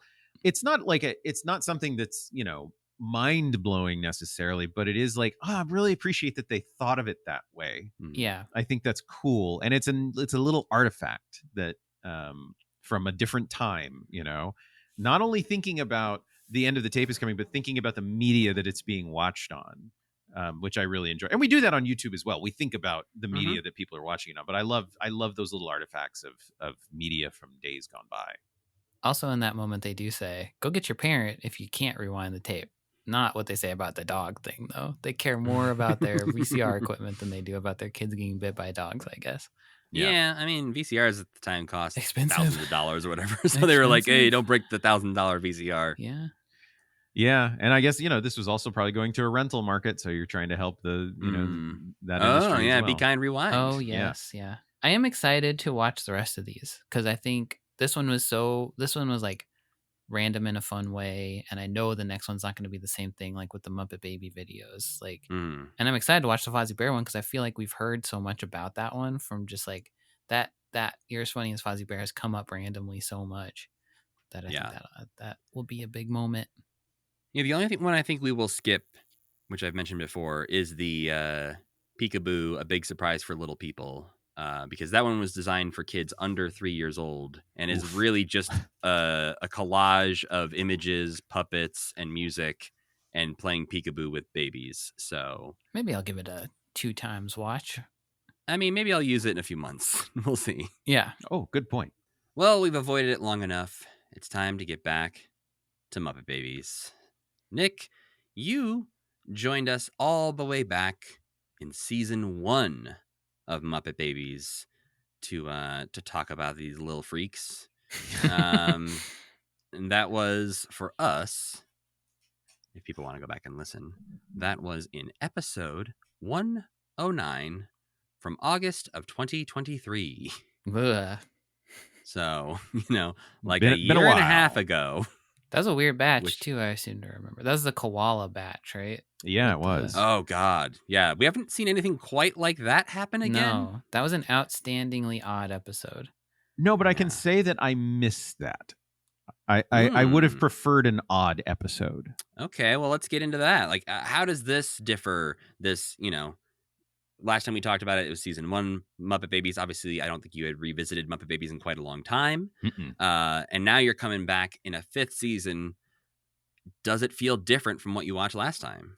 Well, I think this is really interesting because I think I was different. Ooh. So there is, I think this, 4 years roughly difference in there. I had aged out. I think I was already a little older than probably the target audience, even when that one was originally coming out. But by this point, it definitely wasn't something that like I wanted to watch. Saturday morning cartoons I still kind of enjoyed at that age, but like not in a way that I did 4 years prior. And so for me, the big thing, and I think I'd already talked to Matt a little bit about this, was the nostalgia's gone. I don't have any nostalgia for these episodes. I don't even remember if I saw them necessarily when they originally ran. I might have been out altogether. And you remember ones you have seen? Yeah, I remember the koala episode. Okay. I remembered the Star Wars episode. Right. Like those are seared into my memory. Right. But here there are some flashes that I kind of remember, but by and large, so what this did was it actually meant I was focusing more on production and being much more critical of things because I don't have that veneer of nostalgia. And so what I ended up doing was occasionally, because I was having some like this seems kind of crappy at times. There were times where I was like, this doesn't seem like good quality. So I actually went and watched some stuff that I felt like was contemporary. So I watched some Alvin and the Chipmunks episodes, and I watched some Gummy Bears episodes. And I think all 3 of those are 3 different production companies, I think. And it did give me some perspective. Like, no, the Gummy Bears seemed much higher quality in terms of animation, in terms of a lot of things, which I'll get into.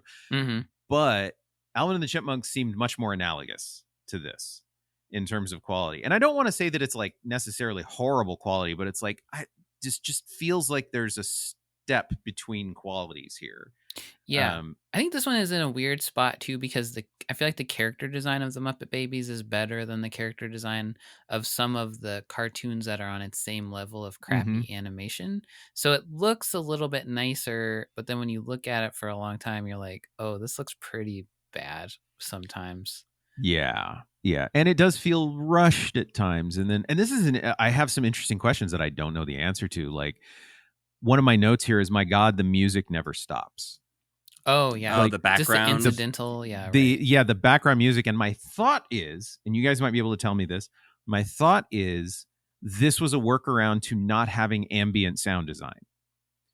So you probably, I think there's also, for me, I noticed it. I think it's the second episode, the chickenpox episode.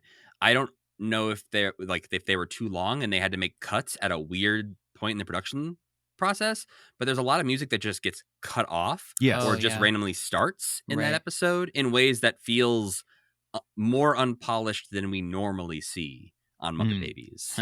So I think I particularly was noticing it because it was really jumping out in that one. Right. Yeah.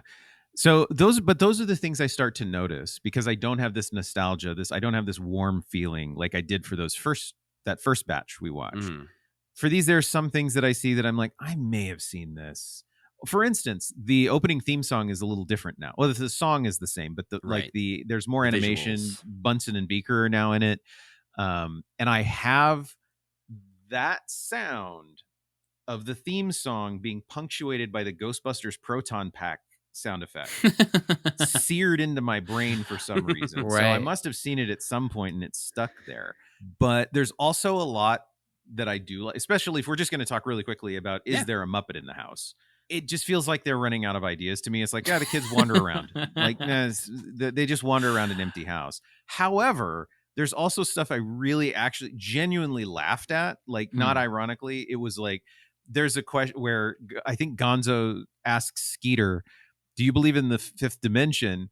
And I loved Skeeter's answer so much that it would just spoke to me, where she says, not really, but I've got nothing better to do. Yeah. I think that is one of my favorite There's lines. a few lines like that throughout these that Yes. I want to applaud their writing, because we've had episodes in the past, not written by this duo, that have done that, where I'm like, oh, okay, that feels like a good joke slipped in, like, undercover there. But there's one too where Piggy and Fozzie go up into the attic, and Piggy's like, well, if you see a ghost, just yell, oh, Piggy. And he's like, oh, and then you'll come running to help me? And she goes, maybe. Yeah, that's been this whole season so far, I think, is that we've enjoyed the writing a lot more than we have previously. And it's interesting that you're saying that you think they're out of ideas and it's a little bit more boring now, because the show was so buck wild before, and you could feel them either having an idea that was so oddly specific to like one person's experience, like the koala episode, or like just like, what is going on with you? Or they would start writing an episode and you could feel them halfway through be like, okay, we don't have any more ideas for this particular plot, so we'll just start a new one halfway through.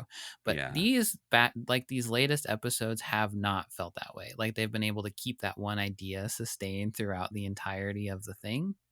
Yeah, again, I will not go as far as to say optimistic about the future of Muppet Babies, but I do think I enjoy these episodes better than I have enjoyed past Muppet Babies episodes, because of that driving plot. And the one that annoyed me the most this week was the ending of Muppet Baby Boom, because it fell back into the old trope of, oh, we're 16 minutes in, we kind of wrapped up the story already, let's stretch for time and add in this weird baby Olympics thing that doesn't matter at all. Or and then the weird Gonzo alien thing doesn't matter at all. Like one or the other don't matter. Yeah, but then they finish the Olympics and they add in another stretch for time segment where all the babies are crawling around looking at what the world looks like to Animal. Yeah. And I'm like, what are we doing, guys? Like, just finish this thing. But I think the first two episodes I enjoyed more than a lot of other Muppet Babies episodes.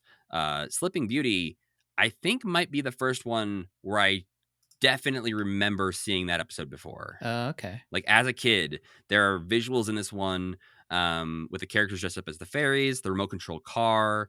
All of this was feeling very familiar to me. I must have really avoided this show because I've never felt an inkling of familiarity for it, except for the theme song, which must have been when I was like, time to change the channel. I could see that. There's also there are a couple things that pop up in here, and it's like, I don't remember the episode, but for instance, there's we see clips from a Bela Lugosi movie, White Zombie. I think it's in the first one. Is There a Muppet in the House, which is the spooky, scary one. Yeah. It's a genuinely upsetting movie, just FYI. But I think that's my first exposure to it. And I think that that was true with a lot of Muppet Babies. They used a lot of, I think, stuff that was out of copyright in a lot of instances. And it's in there. And I remember Gonzo doing that thing where they were like the hand gestures and everything that Bela Lugosi is doing as some sort of competition. So like, I remember this, but I don't remember the episode at all. We talked to we had Laser, who and the podcast listeners now know, on the podcast recently, and he was talking about this a little bit of sort of I think he called it the continuation of the canon of like introducing Bob Hope to these kids to be like, hey, you don't necessarily need to know this person, but now like you get a little bit of insight into the world around you at an age where you wouldn't be watching other Bob Hope things necessarily. Right. Yeah, that sounds like a really great way to think about it. Yeah. I know Nanny says that. And so I'm not picking. It goes back to that dog thing, though. So there's a dumbwaiter. The amount of frighteningly dangerous that is to me for little kids to just have it in a house. And it's like, oh, I'm surprised you hadn't found it before. It's like, what? What? We get two things like that. One, the dumbwaiter is a major plot point throughout this. And at one point, Scooter, while tangled in a sheet, falls into the laundry chute all the way down to the basement. Oh, yeah, right. The laundry chute that's in the playroom where all the babies are. No, this one's in the right? hallway. I think he's in the hallway. That's in the hallway? Okay. But he falls into it, and it's a very easy, the door's just like, whoop, and it opens up, and he falls in. I'm pretty sure there was an episode of Muppet Babies where you and I, Sam, talked about this as a possibility, because there was something, it might have been when the key got lost in the vent, and we're like, that's really weird. Why would you have this go into a vent? Right. And then we talked in that episode about how, like, well, of course they wouldn't have the kids go into the vent. That's too, sketchy. They're not going to want to show kids doing something dangerous like this, of crawling through the walls. And then this episode is just like, fuck it. Yeah. What if? They're even like, can we keep playing in the basement, Nanny? And Nanny's like, yeah, maybe. Well, I mean, apparently we learned. So this first episode is There a Muppet in the House from October 1st, 1988, written by Sidney McKay and Larry Swerdlove. And it's the dark and stormy day in the nursery. Rolf is worried because he apparently, by himself the night before, somehow watched a scary ghost movie. Yeah, maybe White Zombie. Yes, but where was everyone else? Where was Nanny? Why is Rolf the only one who got to see this? That is not explained. Nanny doesn't care. It's nap time. They do have a TV in the playroom, so it's very possible he just couldn't sleep, got up, watched a scary movie. I guess so. I had the same question, though. I'm like, when was Rolf alone enough to watch a whole scary movie? Well, we get that a lot where people will just, like, all of a sudden one of the babies will share this piece of knowledge that they know because they're basing it on, like, a lived experience. And I'm like, how were the other ones not present for when that happened to you? We talked about that in our last episode about Scooter and Skeeter, and I think it was at a carnival or something. Yeah, they always reference, like, oh, yeah, I went to this thing, or I know that because of this. And it's like, wait, but the other one of you doesn't know that thing? Yeah.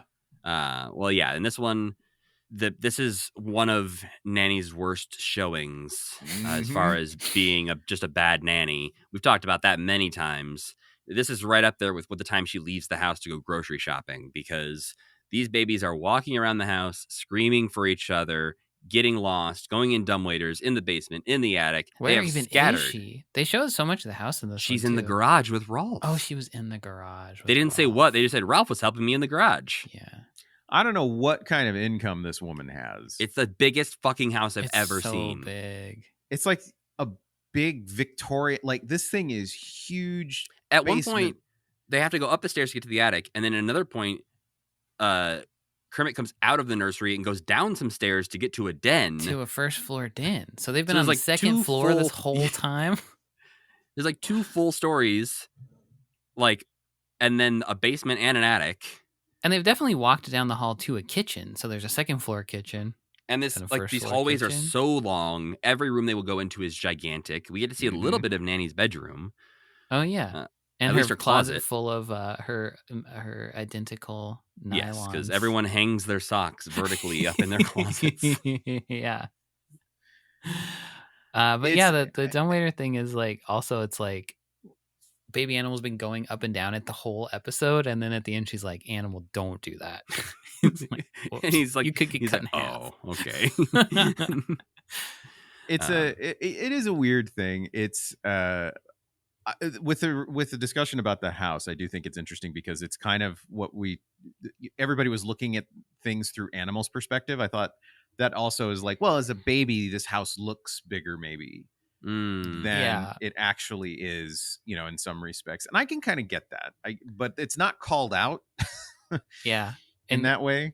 Also, Scooter had to climb up an entire story to climb into the playroom window in this setup. Remember in that episode when he climbed in the window? Yeah, he came in through the window. So the front porch or something. Well, but to be fair, in the imagined segments in the video storybooks we watched, when they fly out the window, it usually is like a second floor window. Is it? Yeah, that they're flying out of. So I think it is sort of canonically a Scooter's second floor window. Good climber. Maybe he flew up with his robot. I don't know. Transgo Jobot. Yeah. See, that's seared into my head. Was that even in the episodes we watched together? No. Yeah. No, it wasn't. That was No. yeah. What the hell? I say that was a season 3 episode, so that's just in That's Nick's just brain. in my brain. Amazing. Yeah, everybody wanting to play with it's my new Transgo Joe-bot. Wow. You have a I don't beautiful think I mind. could have remembered I that. would And we not have watched it more remembered. recently than you would have. When you said that, I was like, "What are you talking about, you idiot?" Where I was impressed. But yeah, no, that is part of our lore of why does Scooter have so much more money than the other Muppet Babies? He has a computer. He has a cool robot He bought toy. a robot with his own. He calls out specifically with his own money. Mm-hmm. Where do you get money? He's a Hacking. developer. He's a black hat hacker. He's the guy who sends those spam emails that are like, "You've been looking at porn. Time to die." You know. We know we're recording your computer right Yeah, now. We have exactly. access to everything you've ever done. We're going to send those photos to your mom. To your very non-specific list of acquaintances. But we also don't have access to your bank account or your social security number. Yeah, come on, give me Bitcoin, please. Yeah. What do you guys think of the song in this episode? No One Believes in Ghosts, where the ghosts are the ones singing to the babies. I was have alright forgotten it. with all the songs in this. I also never pay attention to the songs as close as you do.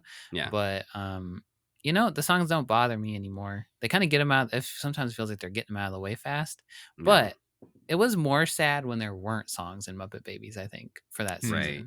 I would have liked this episode as a kid because of all the spooky Yeah. clips and the ghosts and stuff like that. Except for the terrifying KKK ghost. Yeah, the KKK ghost was no good. I was looking up what that was, and it is from Bowery Boys, and those are Nazi spies. So I thought it was. I think it's from Little Rascals, actually. Oh yeah, you're right. It is. So Yeah. never mind. They don't even have the excuse of it being a Nazi. Something I really like about this ghost episode, and I think they're trying to do more of in this season, is pair up unusual pairings of the Muppet Babies. Mm-hmm. I think for a long time it would just be, oh, Kermit and Piggy are going to go do this. Like Rolf and Fozzie will go do this. And this one, like Fozzie and Piggy get to walk around the spooky manor. Gonzo and Skeeter are off together. And these are not pairings that we usually see on this show. Yeah. And so I like them sort of extracting this. I feel like you see this on sitcoms a lot, like on Friends, where they're like, all right, so we need an episode that's just, you know, Ross and Phoebe hanging out. Right. Like, we haven't done that before. So Yeah. what can happen there? And I think these are these sorts of situations where they're like, what would happen if Gonzo and Animal had to wander off and go just explore a pyramid or whatever? Yeah, and that goes back to something that I noted down was this goes through all 3 episodes, but it's true here too, is like I just feel like Gonzo's enthusiasm is very contagious for me. Yeah. And Gonzo's here, the best Muppet Baby. Yeah, I feel like he really just like, there's a couple I even highlighted specific lines that I'm like, I just love that. It makes me like him. It makes me value him as like a part of this team in ways that like he's always positive for the most part, and he's always like letting people know he's got a line where I highlighted where it was like Kermit asked him something and he's like, working on it, Kermit, and he's actually working on solving a problem. And I was like, Yeah. I like this guy. He's kind of a reliable guy. He is a bit of a sex pest. So Yeah, he does. I think try to kiss a sleeping piggy at some he point. slips in the next back episode. into his sex pestness more in this. We haven't seen that much of that out of him in the last maybe couple of years. Yeah, it's even. been too creepy. Yeah. But yeah, the ghost episode wraps up with them again revealing the secret passageway, which is the dumbwaiter. I thought it was interesting that they actually, you know, have a secret passageway, which was the whole thing that Rolf was like trying to find, but didn't know existed for real. And actually, they have several. The chute kind of is a secret passageway too. And thankfully, Nanny does decide to teach a lesson. Yes, you can keep playing the basement by yourself, but don't get in the dumbwaiter again. It's not a toy. You can be cut in half. Yeah, I'm not going to be able to explain that to the authorities. I got half a baby in this dumbwaiter. Don't go into the basement. Period. I would say. I don't think babies should go in the basement. No. There's radon in there. Yeah. Oh yeah, we had radon in our basement. I remember that. Well, then getting into Slipping Beauty from October 8th, 1988, written by Lois Becker and Mark Stratton, who I don't know if we've actually discussed yet on this podcast. Were they married too? They were, Sam. Are you fucking kidding me? I am not. I was almost made a joke that was like, you know, the only married news team from Tim and Eric. I was like the only married Muppet Baby. You gotta marry your Muppet Muppet Baby writer. Wow. Yeah, I don't know when they got married. I know It's as like we a talked about social before, experiment at this point. Yeah, we talked about before Cindy McKay and Larry Swerdlove, who wrote the last episode and then the next episode we discussed this week. They, I believe, got married during the time of Muppet Babies, but were maybe dating at this time. I do not know Lois Becker and Mark Stratton's situation. I know they are, I believe, still married, but I don't know when they got married. They got married. There's something so inherently romantic about writing a Muppet Babies episode. It brings people together. Yeah. But yeah, this was the one I think I remember the most out of any episode we've watched so far. There was just a lot of things that felt very visually familiar in this. But yeah, so I think it by default became my favorite of the three because of that. Yeah, I think it hangs together really well. There's like there's a logical sequence of events where they send her the truck and they tell her the story, and it's pretty funny that she can't slip on a banana peel. I really liked that aspect of it, where she was desperate to get cursed and she couldn't do it. Has anybody here ever slipped on a banana peel? Because I have. You have? No, I have not. So I saw one on the ground and I was like, I wonder how slippery it is, and it's very slippery. Yeah, I nearly died. I think that there was like legit public health posts about slipping on banana peels back when bananas first became like something you could get in America, because in New York people would just throw them on the ground, the banana peels, and when they get hot they get even more slippery. So people were like breaking their limbs and stuff, so they had to basically have a campaigin that was like, so do there not is like throw your banana a reason this cliche exists. They are genuinely extremely slippery. Yeah, it was pretty shocking. It's not a joke, Mario. Stop it. Well, Mario's part of teaching us that we need to be careful with what we do with banana peels. I guess you're right. Educational entertainment right there. Yeah. I know this isn't fair. I'm aware that this isn't fair, but I've been watching, like, for the last few months, I've been kind of binge watching a lot of Bob's Burgers. And there's a lot of episodes where the kids in Bob's Burgers each tell a story. And that story is intrinsically linked to who the kid is and their perception of the world and everything. And I was struggling with this one because I'm like, as people shift off who's telling the story, it doesn't feel like anything's changing. They've flirted with that in the past, and we've been like, this is beautiful. Like Animal sometimes will tell a story and it'll be colored like crayons or something, or like Piggy will tell a story and it's more romantic. That seems like such an obvious way to make this show that they have somehow never stumbled upon that. Well, and sometimes when they nail it, it is this like building upon the previous story. Hey, that's not how you tell it. I'm going to tell it. And it like builds, but it like clearly shifts to their point of view and stylistically. And that's when it's used well. There's other times they've tried it where I think it breaks the episode. Yeah. Where it's more of instead of a yes and, it's a no but. Yeah. Where the other person will take over. And be like, and now we're in space. Fuck you and fuck this whole story up. And everything you just built up in the last 10 minutes doesn't matter anymore. Yeah. My story's going this direction. Or Rolf will say, time to sing a song, guys, right? Hey, I haven't sang a song yet. We're already 16 minutes into the episode. I don't think I'm going to get one this week, guys. Speaking of songs, We Miss You is a mean-ass song. The lyrics to it are just like, well, without you here, who's going to be punching us down? Without you here, who's going to yell at us? Like, squish my nose and stuff like that. Yeah, it's like, Jesus. I mean, they transition. I think Gonzo kind of enjoys that. He likes it. Yeah, he likes it. They do turn until it's like, but we also miss you for these other positive things. But it was at first I was like, Jesus Christ, guys. I think you've hit upon a better episode of Muppet Babies where it shows the whole 2 weeks without Miss Piggy, and at the end they're just like, we need Miss Piggy. Like, I thought you were gonna go with the idea that or that could be funny too. She comes back into the nursery and it's the most peaceful, calm, zen place in the world. Yeah. And they're like, oh, Piggy, you're back. Right. Huh. Rachel's watching Modern Family right now, and there's an episode where the smart daughter leaves Alex. and they're all so happy for the first time ever. But then at the end they like almost burn the house down or something because she's they realize that she was the one holding them all together and keeping them sane. That would be funny if there was no downside to Piggy being gone. She walked back in. But I think really they would just get too annoying and like they'd all let their worst habits out. And the theme would be sometimes bullying is good. I mean, we've also seen at times, at least, Piggy gets to be the smartest Muppet Baby who actually knows some stuff. Yeah. And so they might get into more scraps. Or like, when Kermit can't make up his mind about what should happen next, Piggy often forces his hand to make a choice. Baby Kermit is a dud. He can't even tell Yeah. the story right. In this episode, Baby Kermit has almost nothing going for him compared to the other Muppet Babies. They have to give them some contrast, I think. I They have guess to adult make Kermit him less almost is the same interesting. way. We learn that Piggy has chicken pox because she's playing charades, trying to be a ballerina, and the kids are like, "You're a leopard." She's like, "What? Yeah. Well, I'm not a leopard." And like, "Well, you got spots."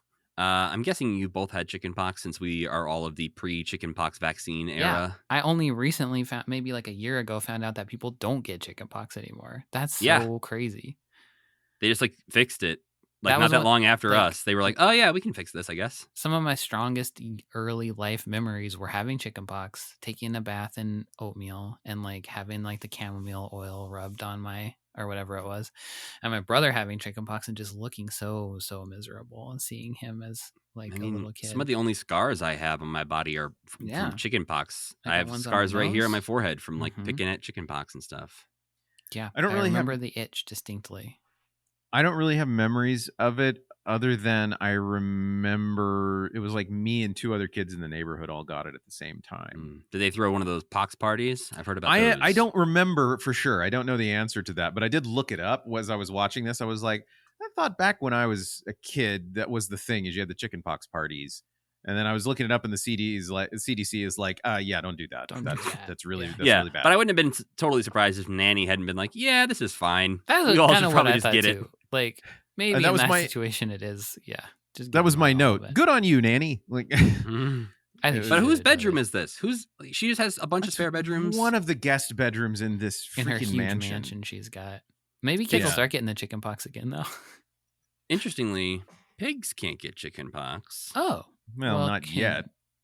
Yeah, but I think Hank maybe alluded to this a little bit. Mm, They're not really pigs. They're something Right. else. yes, they are their own species of Muppet. And there is Yeah. human DNA in that somewhere. Some highlights for me. I think French Spy Gonzo was hilarious. I liked when that happened. I liked that a lot. Yeah, I think That was one of his. I'm going to pivot this story, but in a fun way. that was good. Yes, I agree. I thought everything Animal did in this was adorable. Oh my god, him as Maleficent. Little Yes. bad guy Sleeping Animal Beauty, was fun. and then Yeah. Maleficent. So Animal dressed as Maleficent, dressed as a soda jerk in a That- 50s diner. That Yes. ruled. Yeah, trying to Chef's kiss. making a And it starts with Animal as the MGM lion, and I thought that was cute as well. Yeah. I was like, okay, there's a lot going on with Animal in this that's really cute. Him in disguise was also very, very cute. And I will say that this is one, I actually watched this one twice because originally when I was given this list, I watched it maybe a month ago or so. Mm. And a lot's happened. So I was like, I need to rewatch these. And this one, I really appreciated more the second time I watched it. I think the first time I was like, okay, I get it, blah, blah, blah. And then I watched it again. And instead, I did get a lot more out of it. And I enjoyed more moments of it. I did think it was kind of a wasted opportunity to have Camilla be more central to this plot and like Mhm. have Mm. chicken loving Gonzo because they dispense with that so quickly that feels like See, I feel like that's the perfect amount where you get a moment of Gonzo being worried that Camilla maybe would have been the chicken to give her chicken pox, and Nanny, like I don't know, I use that enjoy to him say being that worried about chickens it. don't actually give you chicken pox and teach Yeah, kids a and little Nanny's like, something. especially stuffed chickens Yeah. aren't giving you chicken pox. right. I don't know. This one is very sweet because it's one of those the kids all are coming together to do something nice for one of the other babies. Yeah. which was we saw that with like Rolf's Valentine's one. Ugh, They they did that didn't for put her him. through so much psychological torture as they put Rolf through. No, Rolf, they just lie and hide things from him the whole time. Yeah. And this one, they very quickly let her know, hey, we want to do a nice thing. I did look up when Nanny is showing us the calendar to say that Piggy will be sick for 2 weeks, which is wild. That's so long. She's showing them that it's currently the 4th. And looking at this, the way that the layout of the calendar is done, if this is in 1988, this would be May of 1988. Oh wow, is when Matt, this is how happening. does your brain think to do stuff like that? Because if they don't tell me what month it is, my brain must know, okay, when was this happening? And so Piggy got sick on May the 4th, 1988. Star Wow. Wars Day. Mm-hmm. She had a Yeah. sad Star Wars day. Too bad. But Scooter, while they're all getting together some fun and games to give to Piggy to help her not be bored for 2 weeks, finds a walkie-talkie And they're all like, "Oh yeah, that's a much better idea than anything else we were thinking." Well, he's of. making So her the let's- string phone, and like part of his string phone rig just like has a walkie-talkie taped to it, and he's like, "Or we could just get rid of this. We don't even need a Yeah. string." I thought that was pretty funny. They put all of it in the remote control dump truck, drive it in there, and then this is another part where they sort of like are going one direction. They're like, but actually, because they say that they made Piggy a song, which they apparently had time to do, and they're like, yeah, it's in the cassette player. But then they just start singing it to her over the walkie-talkie anyways. Yeah, they could have. Yeah, they just had the music laid down. They didn't lay down their vocals. So hit play on the cassette player. We'll wait to hear it, and then we'll start singing the vocals Yeah. over the phone. But she'd have to have her walkie-talkie pressed down to hear the music. Oh, right. That wouldn't work. And they'd have to Wow. have their walkie-talkie pressed Really down. poke some holes in this plot. I did. Yeah, I don't think the logic holds up. Episode ruined. Why was that last episode called "Is There a Muppet in the House"? Because they were literally in the walls of the house. I mean, just like, I think, is there a ghost in the house? Yeah, I think kind it's of supposed to be, is spooky, there scary? a ghost in the house? Is there a Is there a doctor in the house? That's the Yeah, in that's the fair. house. That's the Oh, thing in yeah. the house. That is the play on words there, huh? Yeah. Anyway, I mean, maybe it is just the fact that he was in the walls of in the the house the walls of entire the time. home. Yeah. But yeah, Kermit is the only one who keeps coming up with actual ideas throughout this episode. Mm. And he's the one they decide that they should just tell Piggy a story over the walkie-talkie, and Piggy picks Sleeping Beauty. So we get to see the king and queen, played by Scooter and Skeeter. Once again, I think they've been married before and had a baby before. Yeah, but I think also in the past, Scooter has objected. He's like, I don't want to play your husband. This time he's just like, all right. He's accepted his fate. They have baby Piggy, and the thing that I hated the most was that you could see her ears growing straight out of the top of her head instead of it being 'Cause there's no hair to disguised block by any it. kind of hair. You could just see the fleshy ears coming out the top of her Ooh. fleshy head. Not good. My brain blocked that out, thankfully. Mine also did. The three fairies, Rolf, Gonzo, and Fozzie, come in with their gifts. And then Animal, the bad fairy, shows up, dressed like Maleficent, who is very angry that he did not get an invite. And so the fairies have to take the baby with them to protect her from the bad fairy, who predicts that before her 4th birthday, she will slip on a banana peel and fall asleep forever. This episode had this, and the next one had a lot of things that made me be able to hone in on what age they're supposed to be. So I do think she's supposed to be 4. Right, because she did grow up to be herself looking at 4 years old. right, they don't have like a slightly older looking Piggy who's like, I'm 4 now. Yeah. Right. And there are also several lines in the next episode where they explicitly say that they are no longer babies. Yeah. So So the next whole episode thing- is fucking wild. Yeah. But yes, on the 4th birthday, she still hasn't slipped on a banana peel. She wanders around, somehow discovers an old 50s diner Yeah. where the A bad fairy is cursed diner. preparing her a banana split. And then he just starts tossing banana peels at Piggy while she's dancing. Which I enjoyed. It's very cute. I enjoyed that. I don't know. It's sort of classic comedy of he can't, he has one job, and it's just through sheer chance it doesn't work. And she also has one job, and she wants it to happen too. Yeah. Again, I think the best part of this for me is just that there's so much visually happening that I appreciate, and there are these little jokes like all of the good fairies having to carry that giant harp. I think was actually quite funny, and so there's some again good moments in it. I also liked the for the time wild skateboard compilation. Oh yeah, that we get when Piggy starts slip sliding around the castle. Yeah. It's like, yeah, maybe ahead of its time in terms of how acceptable skateboarding was to audiences, but I don't know anything about it. Pre Tony Hawk's Pro Skater. Yeah, that was my gateway to skateboarding. Well, one of the other things I liked in this episode was when the breaking news happens, the newscaster shows up on TV to tell them about the pig finally slipping on the banana peel, and he is just in full knight armor, but also wearing a suit. Oh yeah, yeah, I love that over the guy's full character knight's armor. design. He was great. And then they show up at the castle, which is covered in vines, to try and have to kiss Piggy awake. And we transition back to the real world, where the babies have been sneaking out to try and go see Piggy in her guest bedroom. And Nanny catches them being like, hey, you can't go in there. The whole point of her being in there is to separate her from you guys. Their self-preservation skills are fucked. Yes. They're babies. They don't know nothing. They're 4 years old. They're That is four, Matt. that's 4 very year olds don't know about self-preservation either. I think that's classic 4-year-old is no self-preservation. They forgot. Yeah. But it goes back to this thing that we keep having is like, Nanny, what are you doing? Yeah, you got to keep an eye on these kids. Yeah, she needs some actually additional help. I think She like that 8-to-1 ratio is rough.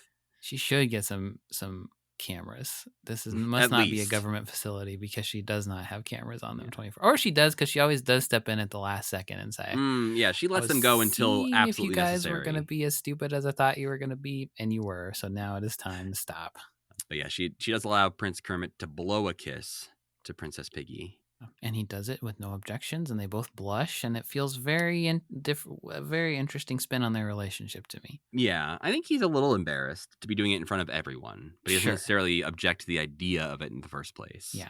And then we get the weird bee at the end after this very sweet moment where Gonzo runs back to try and sneak into to Piggy's room, I guess to kiss her. I guess it maybe It's would have very been unclear. a fun through line if Gonzo had been like, chickenpox sounds awesome. I want chickenpox so bad. Yeah.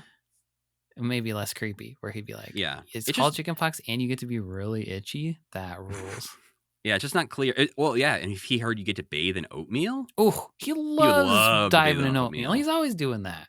So I think, yeah, like, because they don't give us an explanation of why Gonzo's trying to run back in the room, we just have to like assume the worst. Yeah. Yeah. That he was going to smooch her.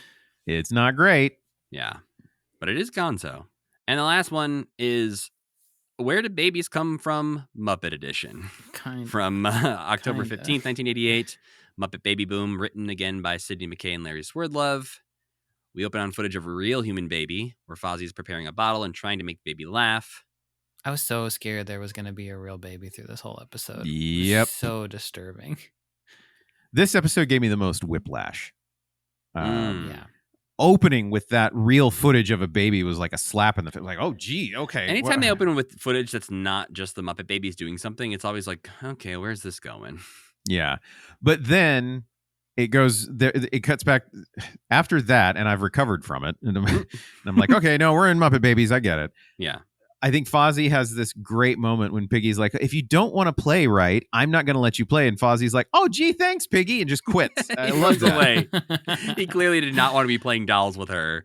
Well, Piggy overhears Nanny in the hallway talking to someone named Mrs. Mitchell. And the nanny says to her, well, the kids will love taking care of your baby this week.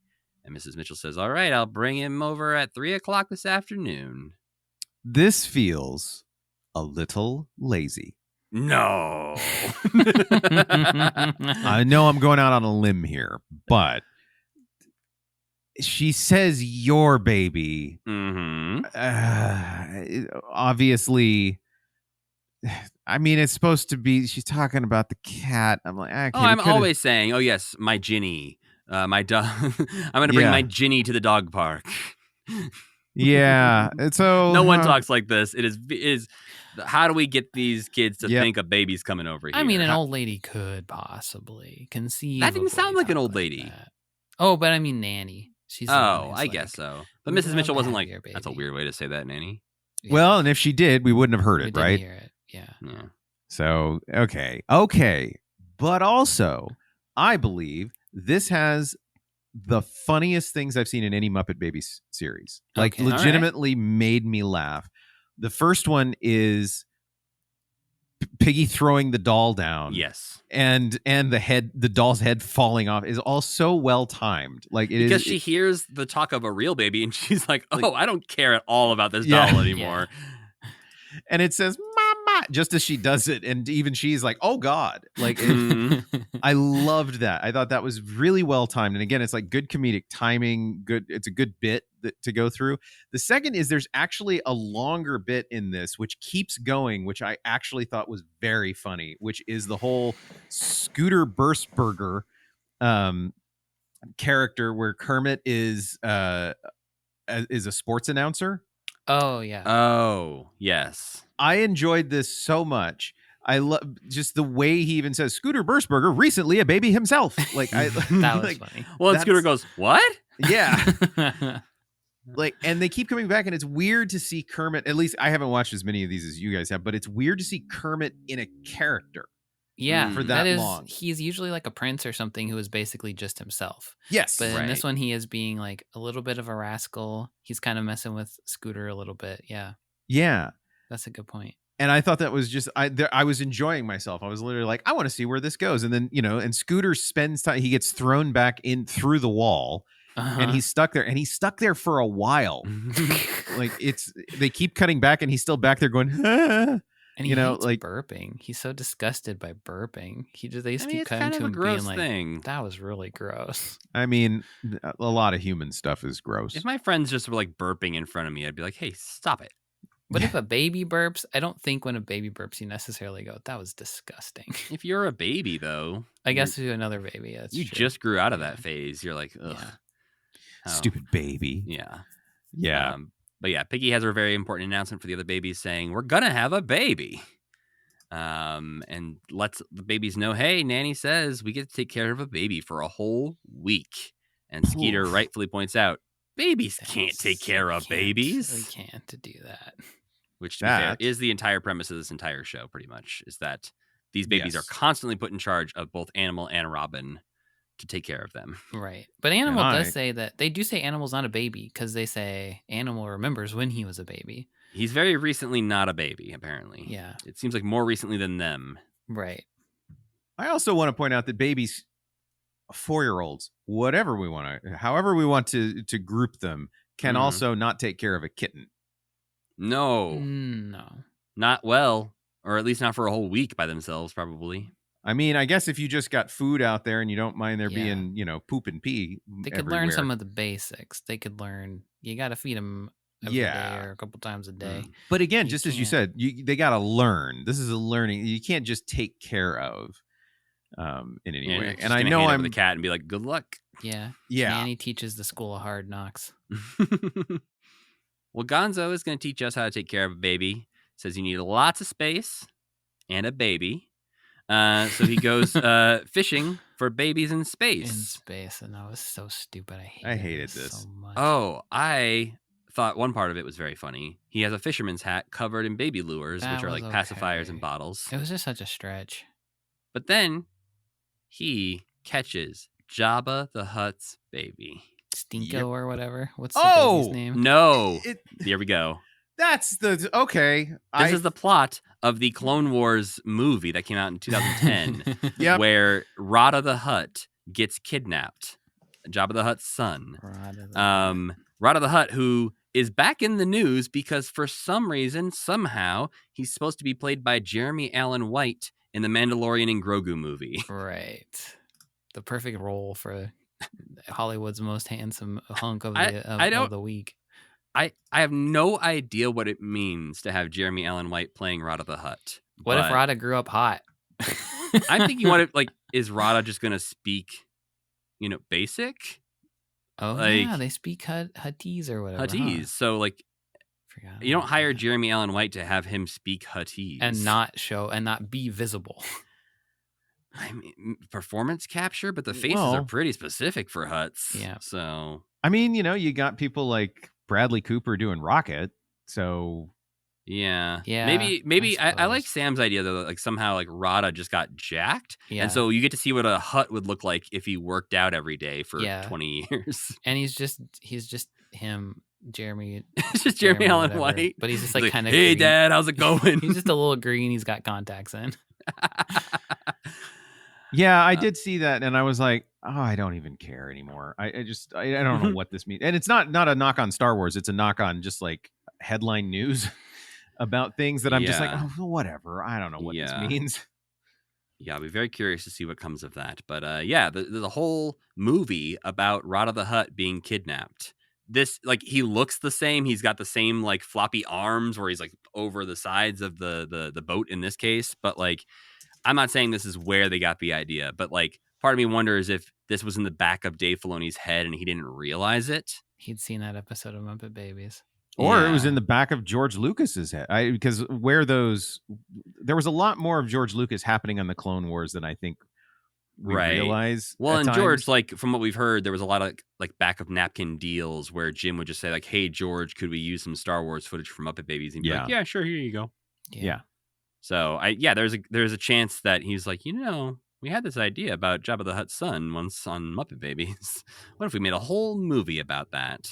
But Gonzo tries to teach us about diaper changes, forgetting that at least one of his friends currently is wearing a diaper. Yeah, I think Baby Animal probably has a diaper too, huh? Probably under there. Yeah. I think Piggy could have one under her, like whatever outfit she's got going on. But Rolf is Right. just out there wearing a diaper all the fully time. Diaped up. Mhm. Then we get an almost rap song from Gonzo where we see a bunch of cute alien babies.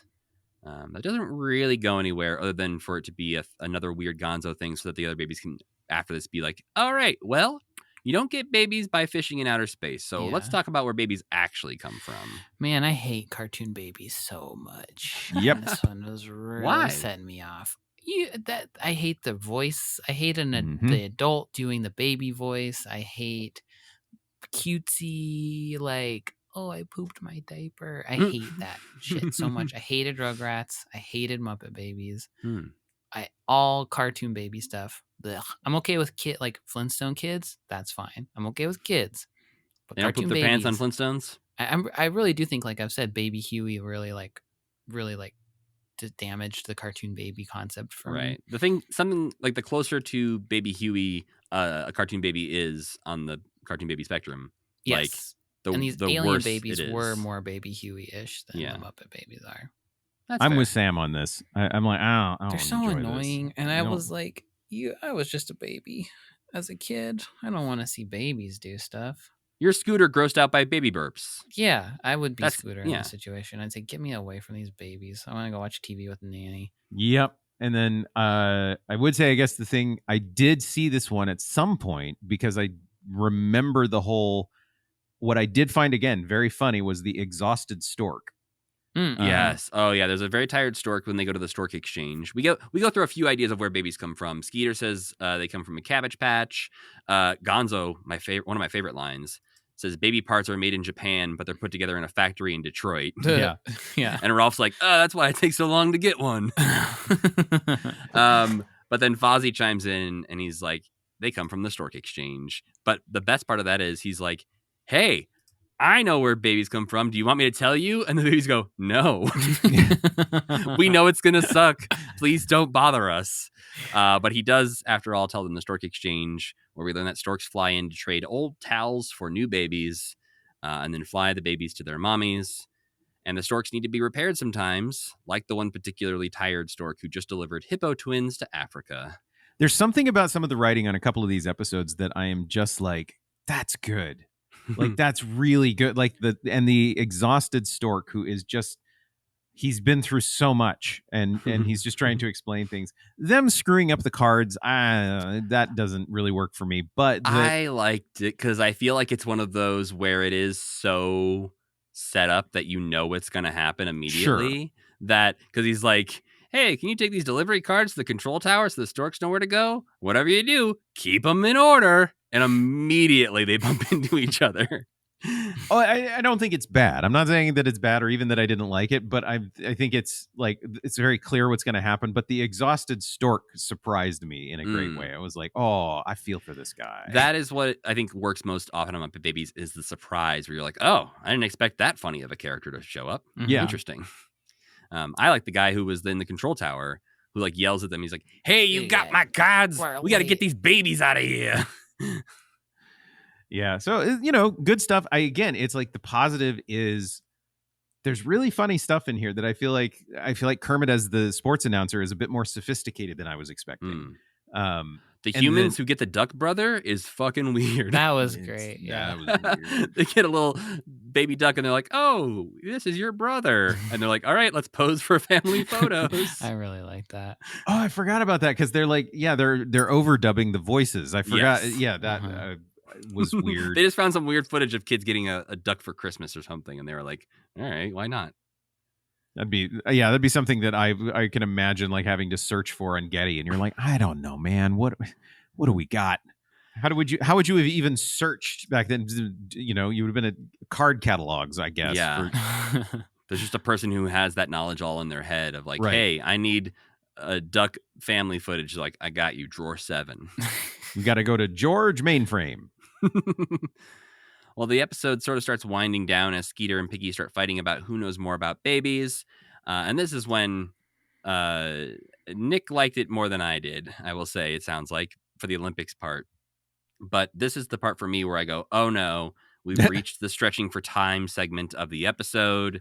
We're kind of done with the plot. and the next part isn't going to have a much effect on what was happening previously. Like, we're no longer learning alongside the Muppet Babies of where babies come from or how to take care of them. We've moved on. I think I felt that way so much about the alien part that this part seemed like this seemed like the plot to me. Oh, And I thought it was fun that Scooter had, or that I thought it was fun that Skeeter had Animal, who is indestructible and incredibly easy to take care of because he'll eat anything and do anything and has Mhm. fun doing anything and will do anything you tell him. And Piggy had that real baby and she was just completely flopping. I thought that was like, I think that's kind of unintentionally something, but I thought that was a fun part of it. I'm with Sam on that because I just didn't like the alien part at all. Mm. And so we got to this, it was like refreshing. At least they're taking care of babies. Yeah. Mm. And I did So, like yeah, some of it. yeah. Like, I think from a very broad EDU standpoint, very Mhm. broad, like, but I did like the idea that, like, are you tired yet? No, the baby is not tired. And it's like, oh no, now what? Oh God. Yeah. So I think the alien thing didn't bother me really at all. It was kind of nothing. So I think it took me longer to find the moment in the episode that like pinged me as, I'm not enjoying this part. So, yeah. And it wasn't the Olympics as much as it was for me to enjoy as it was. I really enjoyed the sports broadcaster side of it. Mm. I also love the name Scooter Burstberger. Like, that's what a great What name. is it? It's got Is to be that based on something? it got to be a real guy. Like Some an 80s announcer guy. sportscaster. Yeah, Yeah. I have no idea, but it just, the way he said it so confidently and quickly, I was just like, oh, that's funny. Maybe it's Scooter's actual last name. They say maybe the secret is to think like a baby. And they say, well, hey, how are we going to do that? And Animal says, me baby. So Animal does call himself a baby. But then they say, this is what he remembers from when he was a baby. They say when he was a teeny tiny baby. So maybe he's a bigger baby. He's a bigger baby now. Yeah. Yeah, okay. That makes sense. But we get to see the whole nursery drawn in crayon and the babies crawl around. Which, again, I kind of like that as an overall idea, but it doesn't feel like they did anything with it. No. And that's, I guess, my complaint, because I love it in the idea of like, well, this house isn't actually that big from a baby's perspective, from a 4-year-old's perspective. It's like, you know, I don't know if you guys were kids and you would get like a big refrigerator box is basically like it's a castle you get to play in, you know? Yeah. Now you're like, wait, that was like 6 feet tall. Yeah, I don't fit in my refrigerator, so it's like, yeah, try harder, Nick. But no, it's like you go back to your school, like your grade school or whatever like that. You're like, this is a place for babies. What the hell? This place is so tiny and weird. Oh yeah, there were places we would along our walkway. So I grew up in California, which meant we didn't have like all of our lockers. Schools. Yeah, it was an outside school, whatever you want to call it. Mm-hmm. Yeah, so I thought that was only in movies until I was like well into my 20s. And I was like, wait a minute, you guys actually don't have hallways in your schools? Yeah. And then you also realize, oh yeah, every movie is filmed in California, no matter where it's actually set. Yep. And but there were all of these beams that would go up above you for the walkways that when you were a kid, you were trying to jump up and grab to do pull-ups. And then now as an adult, I'm walking through and I'm like, I'm almost hitting my head on it. It's just like such a different experience. This is why I'm just going to keep banging this drum. I still think it's a good idea that we need to have playgrounds that are scaled up like 30% so that adults can go to them and experience that slight sense of danger you get when you're a kid and you want to like climb up it, where you're just like a little uneasy, where you know you won't die if you fall, but just it's more scary than a current playground would be if I went to one. And there's medics standing by. Yeah. Maybe it's padded. Yeah. Well, so you bounce when you're a kid. Yeah, it stops at about like age 20, I think. Yeah, I'm fine if the floor is padded because I think it's the sense of danger. It's that idea, you know, even if you're strapped up to something, you know you won't fall off, but there's that sense that, but I could. And I feel like there's not as many opportunities for that as an adult without having to go like bungee jumping or something. Sure. So I'm looking for the safe man's thrill. Instagram will occasionally do this thing where it's like, we know you like corgis and we know you like guitars and you like horror movies, but you also want to see this person get seriously injured. And do you? No. All right. God, no. Really? Never? I don't mind somebody slipping on ice sometimes. Like, that's kind of funny. Oh, that's one of the worst ones to me. Oh, God, no. Believe me, there have been a couple I've seen that I'm like, I wish I could scrub from my memory. It's given me like horrible. It's like, what is it? What are you doing? I do like when people run on ice for like Yes, for like 40 seconds and they're just like whoa, whoa, whoa, whoa. absolutely. Even though it probably makes you so sore afterwards. Or the guy who is falling and drops the shovel into the rhythm of Smells Like Teen Spirit. Terrific. Love that stuff. But yeah, it's it is a thing. So I probably wouldn't enjoy this, Matt, but I encourage you to follow your dream. I feel like it's one of those achievable enough that I'm telling myself that I don't want to actually do it because I don't think it would be that expensive to invent this kind of thing.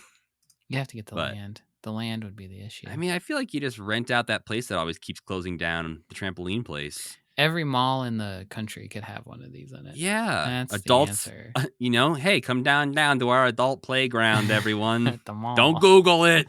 Just come on down to our adult Yeah. playground. Is that literally the name of a porn site? I think it might be. I'll search it while you Oh, God. talk. I feel like adult playground, if it's not, we should buy the URL because it should be. That would be way more lucrative than Than an actual physical adult playground. Yeah, oh, that's you fair. know what? Adult park equipment. I want Oh. an adult playground. Actually, this is just an idea that is in people's heads. So other people want this though, which Yep. means there's a market for it. So Yeah. Adult All only right. sessions at various bouncing houses I and don't stuff love like that. wording of it though. You wouldn't call it adults only. No. Yeah. You kind of have to though, because babies would get hurt. So I got to figure out maybe the A playground for adults at the Luxor in Las Vegas, Matt.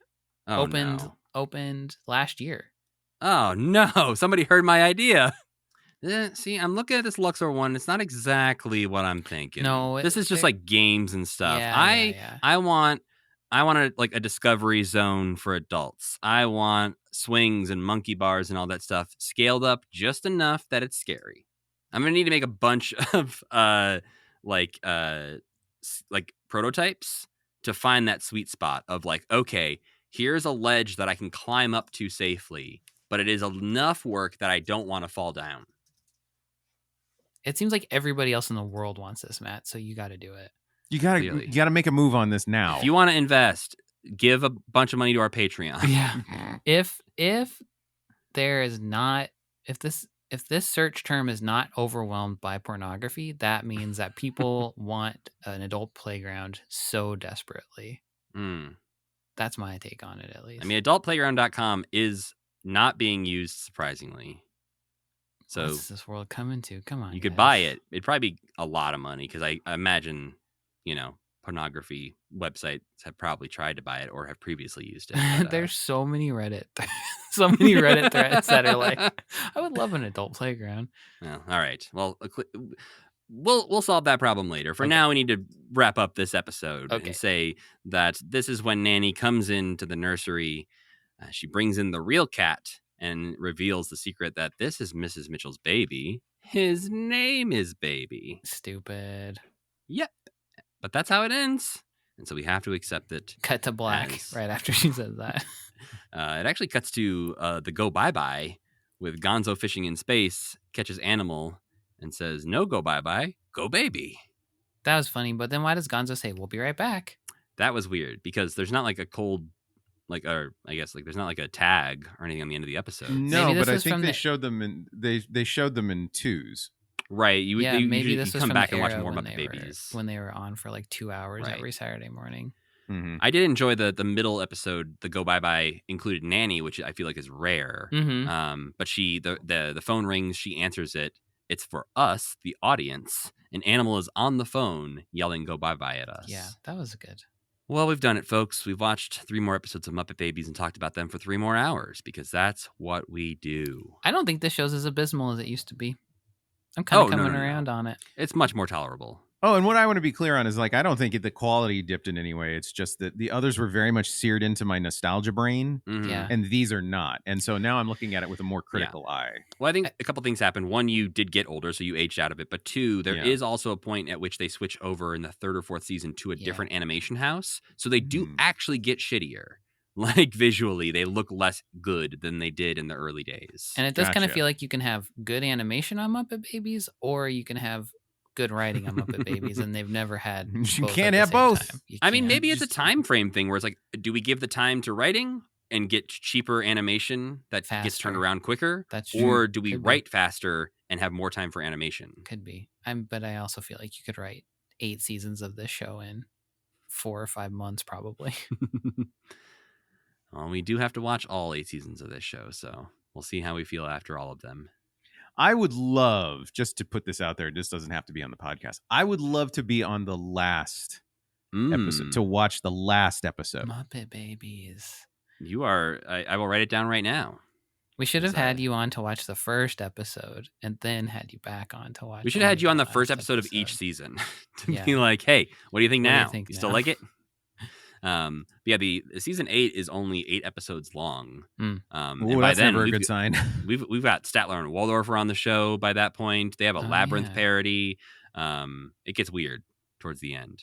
Yeah, I was definitely out by that point. Yeah, because that was 1990 when the last episode aired. Crazy. Doesn't feel like it should have lived into the 90s. So I would have been 13-ish. I would have definitely been much more into music at that point, and yeah, not Smoking into, weed. No, but I am interested because I was a part of the season 1, right? Mhm. Like, Yep. so I did episodes for season 1. Now I've done sort of middle of the pack, and I Mhm. would love to talk about the end of it. I think that Yeah. would be cool. So I've got no problem with that. if it works out for you, great. It will probably be like 7 years from now. It will mean, not be. No, it's it's a year or two though. I just want to watch Farscape with you guys so bad. Oh, I'm so sorry, Nick. That will probably be 7 years. I know. Yeah. That's 1999. My God. Oh no, Yeah. we're so far. We away are from not that. even in 89 yet, and Yeah. the Muppets do a lot of things between 89 and 99. So Do they really? Yeah. Is that pretty? I don't want to get into this. We'll find out. I think there is an interesting era post Jim where they don't do anything for a little bit to figure out what they're gonna do, and then I think they start trying some weird shit when we get into Muppets Tonight era, which is definitely like 96. So we will see.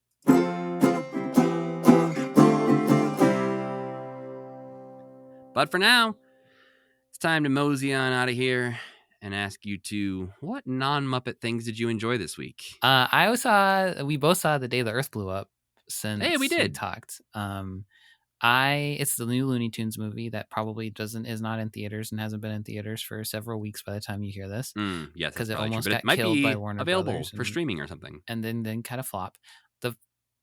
I thought it was fine. They made the beginning too funny, and then the rest of the movie could not maintain the funniness of the beginning. I'm glad this is a safe space, Sam, because I am in the same camp as you of saying it's fine. It's pretty good. It's a good time at the movies. You don't get to see things like this in the theater very often, but there is some big inconsistencies where the funny moments are so funny that any moment that they're not being funny, They talk a lot in this movie. There's so much talking and talking. it slows down, and there's just scenes where you're like, I guess I have to get through this to get to the next really time funny for Porky thing. and Petunia to have a big conversation again. But Yeah. if it had been like Runaway Brain length, I think it would have been perfect. Because that just like the beginning of it, it shows Porky and Daffy as orphans being adopted by Farmer Jim, who is a very Ren and Stimpy style, like painted character who doesn't move except his eyes just like react to the wacky things they're doing. But there's a part at the beginning where Daffy is playing with with a big hammer or something, and he makes a vase fall onto baby Porky's head, and then baby Porky starts stuttering, and Daffy's like, "Uh-oh," and it's just like why Porky stutters, and I was laughing so hard during that. Yes, part. no, there's a great, in our theater at least, there was a great moment where this vase falls on Porky's head. He's like mid-sentence telling a story very eloquently. It falls on his head, and he starts the famous Porky stutter.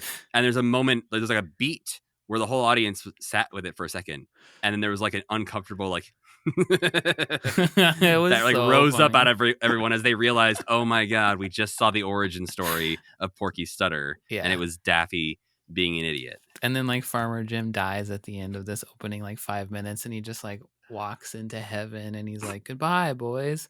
And that part was just like, I'm so excited for the rest of this movie. And then the rest of it's kind of like tonally completely different than that in an unfortunate way.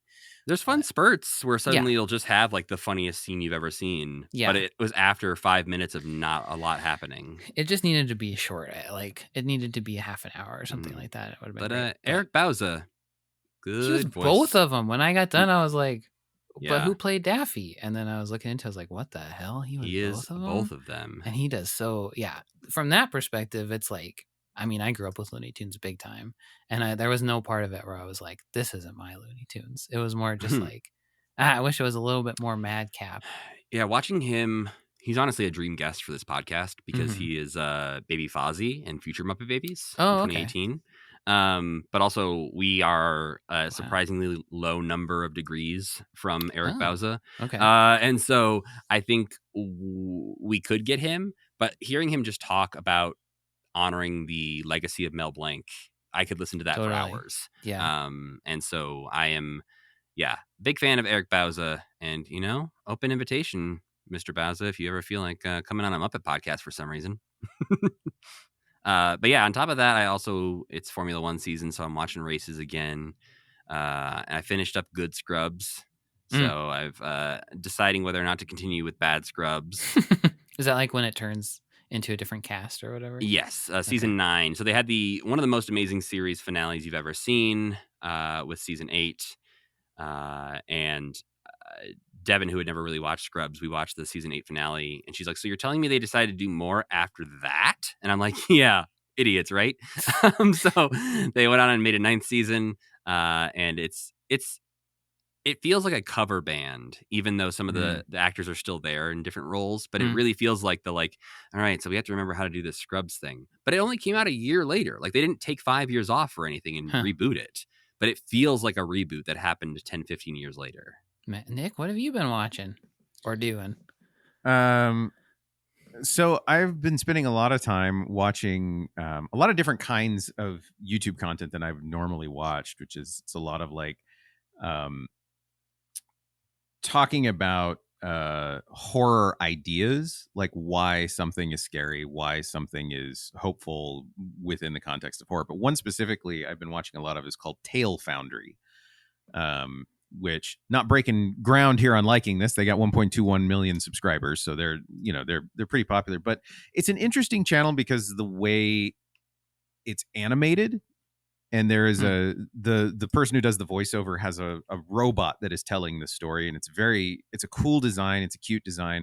I like how they do the animation, but I also like the things that they talk about. One of the things they talk about a lot is how different magic works in different stories, and what that means for a writer, and what that means for characters and audience. And it's something I'm working on, trying to crack a story right now for myself that is also about magic, and the specific how magic is used is very important to the story, and the rules of that magic are very important to the story. And so I've been getting a lot out of Tale Foundry as I've been watching it. I don't know anybody else who watches it, but it's something that I've just stumbled onto their stuff and have really enjoyed it. But I am like obsessed with, not obsessed, I don't know what the right word is. I'm very, very fascinated by what we find scary and why. From a storytelling perspective, like, I have a lot of feelings about that and a lot of thoughts about it. So getting to hear different people's perspectives on it, and very thoughtful perspectives.